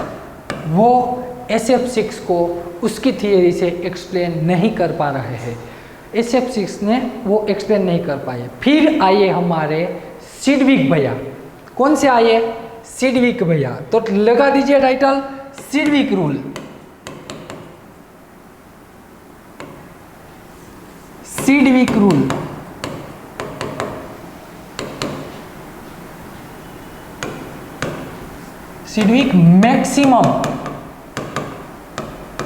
Sidgwick maximum valency rule. इन्होंने कुछ ऐसा रूल दिया। क्या रूल दिया इन्होंने ऐसा पर्टिकुलर कह दिया क्या कि more than greater than 8 valency, greater than 8 electron are possible. Greater than 8 electron possible है भैया। कैसे? इन्होंने इसके लिए 2 कंडीशन दे दी। वो कंडीशन यदि फॉलो करेगा ना, तो वो कॉम्प्लेक्स या वो कंपाउंड स्टेबल होगा, वो कॉम्प्लेक्स या वो कंपाउंड स्टेबल होगा। उसके लिए पहली condition, central atom has valence vacant orbital. Central atom के पास वैकेंट ऑर्बिटल होनी चाहिए। दूसरा कॉन्सेप्ट इन्होंने ऐसा दिया, दूसरा कॉन्सेप्ट क्या दिया कि सेपरेशन बिटवीन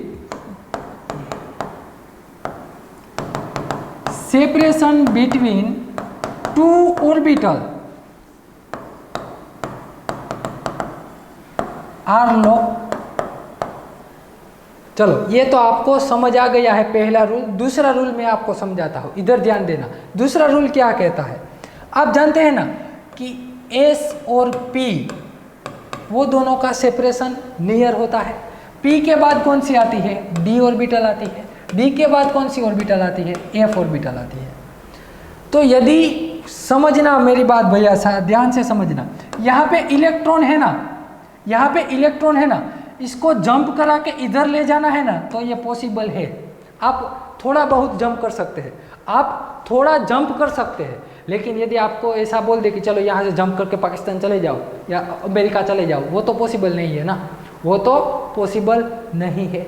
तो ये तो यही बात हो गई, ये तो ऐसी ही बात हो गई कि चलो एस में से भैया इलेक्ट्रॉन जंप करके पी में जा सकता है, लेकिन डी में नहीं जा सकता। एस में से इलेक्ट्रॉन डी करके जंप करके डी में नहीं जा सकता। ठीक वैसे ही पी में से डी में जा सकता है, पी में से एफ में नहीं जा सकता। पी और डी के बीच का डिस्टेंस कम है तो वो यहाँ से डी में जाएगा, लेकिन पी में से एफ में नहीं जा सकता। समझ गई बात? लेकिन मैं क्या कहना चाहता हूँ, ये जेन्युइनली पॉसिबल नहीं है। एस में से पी में जाएगा, एस में से डी में नहीं जाएगा। क्यों नहीं जाता? क्यों जाता? उसका एक ही मात्र कारण है, क्या कि एस और पी के बीच का डिस्टेंस इतना है और एस और डी के बीच का डिस्टेंस कितना है भैया? इतना है। आ गई बात समझ में? यहाँ से यहाँ तक जंप मारना इजी है, यहाँ से यहाँ तक जंप मारना इजी नहीं है। इसीलिए चार्ज दोनों के बीच का सेपरेशन, ऑर्बिटल का सेपरेशन बढ़ गया। लेकिन फिर भी चलो, फिर भी मुझे एस में से किसी ना किसी तरह डी में इलेक्ट्रॉन ले जाना है, किसी ना किसी तरह डी में इलेक्ट्रॉन ले जाना है। तो क्या करना पड़ेगा? क्या मैं ये d ऑर्बिटल को s ऑर्बिटल के नजदीक ले जा सकता हूँ? यस और नो? d ऑर्बिटल को s ऑर्बिटल के नजदीक, क्या मैं ये दोनों के बीच का डिस्टेंस डिक्रीज कर दूं? If it is possible then we can do it. If we can, मान लीजिए s ऑर्बिटल की जगह फिक्स है, s ऑर्बिटल की जगह फिक्स है, या s और p में जितना डिस्टेंस है ना उतना ही डिस्टेंस मैंने s और d में कर दिया, तो अब इलेक्ट्रॉन जंप मार सकता है, तब इलेक्ट्रॉन जंप मार सकता है। यहाँ इतना डिस्टेंस होगा तो जंप नहीं करेगा, इतना डिस्टेंस है तो जंप करेगा। तो इतना डिस्टेंस कब कर सकते हैं भैया हम? जब surrounding atom as a highly electronegative atom हो। क्या?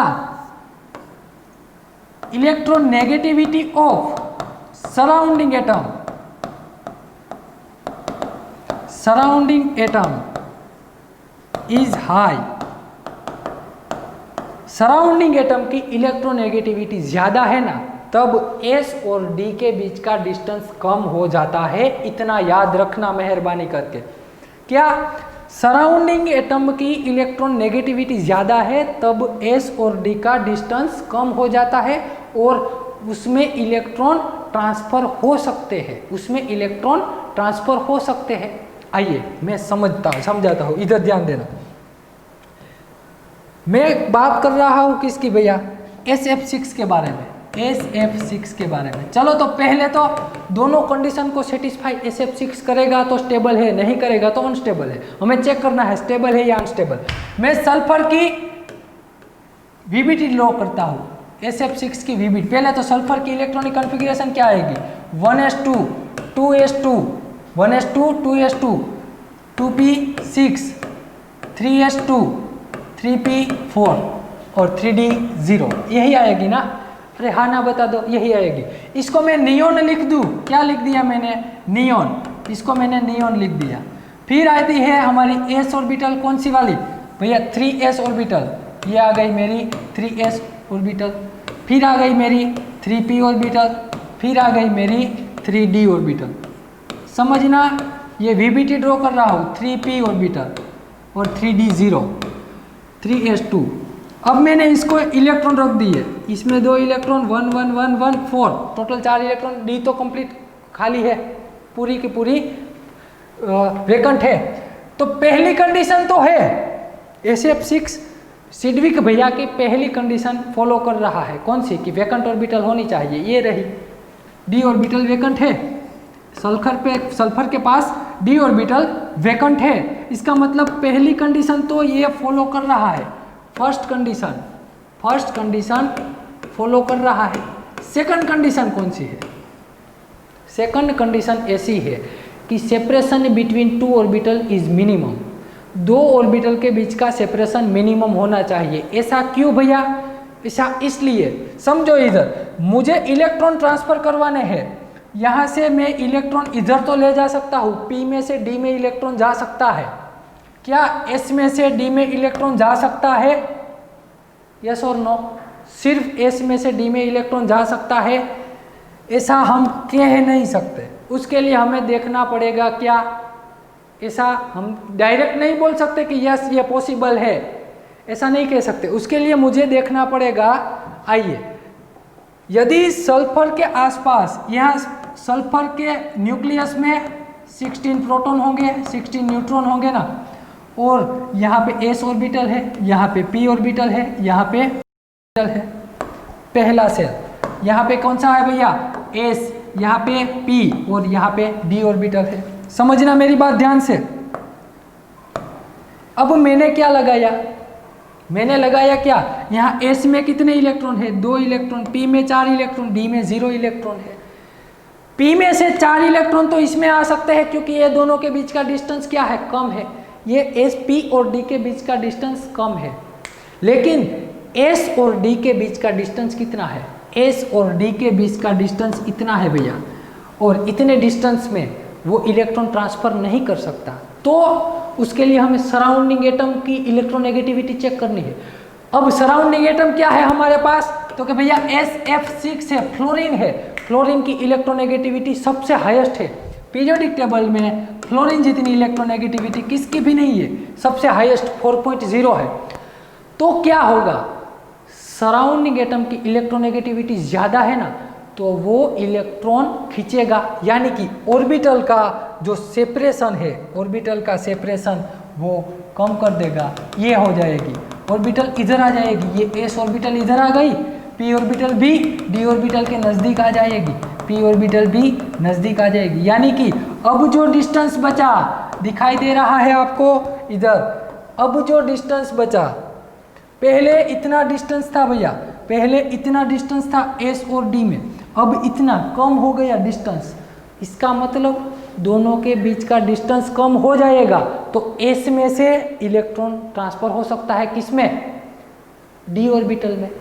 तो यदि ये कब होगा भैया, यहाँ पे मैं लिखना चाहता हूँ, ये कब होगा, ये पॉसिबल है कब, जब हाईली इलेक्ट्रोनेगेटिव एलिमेंट है, हाईली इलेक्ट्रोनेगेटिव एलिमेंट है, नेगेटिव एलिमेंट हमने जोड़ दिया तब ये पॉसिबल है।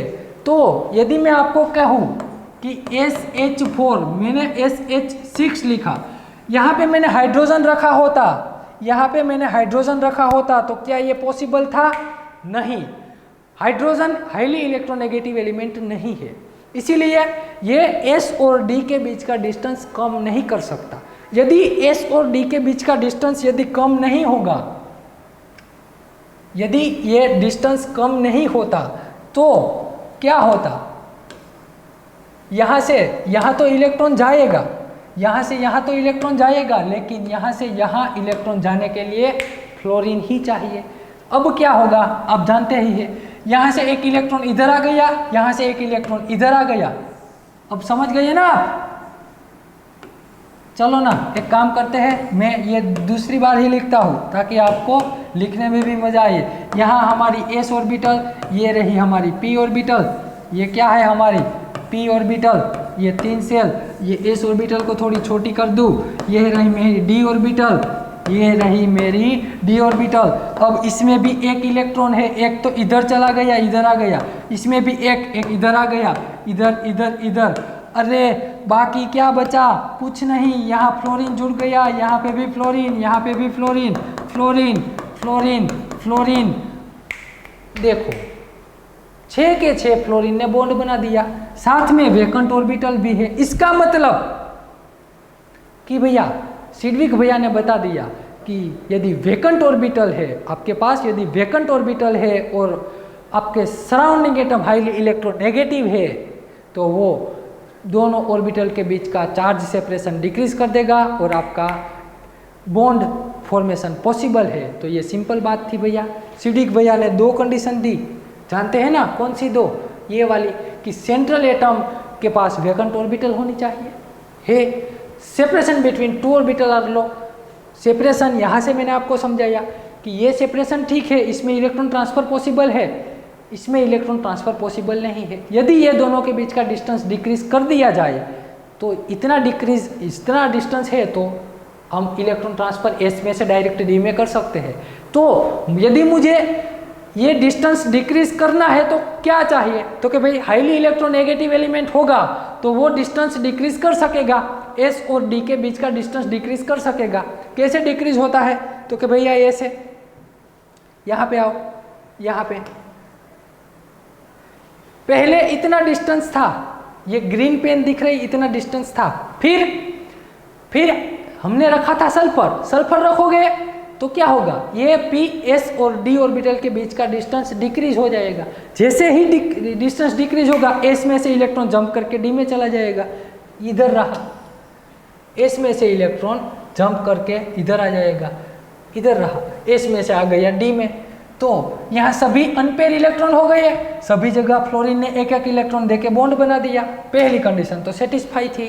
तो सिडविक भैया ने हमें रूल दिया कि ग्रेटर देन 8 होगा, तब 2 कंडीशन याद रखनी है कि क्या, कि सेंट्रल एटम के पास वेकेंट ऑर्बिटल होनी चाहिए और दूसरी कि 2 ऑर्बिटलों के बीच का सेपरेशन बहुत कम होना चाहिए, तब सभी आपके मॉलिक्यूल स्टेबल होंगे। जो ये कंडीशन फॉलो करेगा वो स्टेबल होगा। तो ये सिंपल बात थी भैया केमिकल बॉन्डिंग की। आगे के लेक्चर में हम स्टार्ट करेंगे वीबीटी से, वैलेंस बॉन्ड थियरी से। तब तक ये कंप्लीट कर लेना, और यही बता दे रहा हूँ आपको, डायरेक्ट कह रहा हूँ कि ये जो सजन थियरी है ना, सजन थियरी 2 बार देख लेना, आज ही 2 बार देखना। पहली बार मैं जानता हूँ, पहली बार में ये सजन थियरी, ये नाम ही इसका सज्जन, देखो ना उटपटांग जैसा नाम है, पहली बार में समझ नहीं आएगी। मैं कहता हूँ पहली बार में आपको डायरेक्ट समझ नहीं आएगी, 2 बार देख लेना, फिर आप नोट में लिख लेना, तब भी आपको समझ में आएगी। आज ही 2 बार देखना है भैया ये, तब आपको अच्छे से समझ में आ जाएगी। फिर सिडविक थियरी वो भी देख लेना। मिलते हैं अगले लेक्चर में, तब तक पढ़ाई करते रहना। Thank you very much.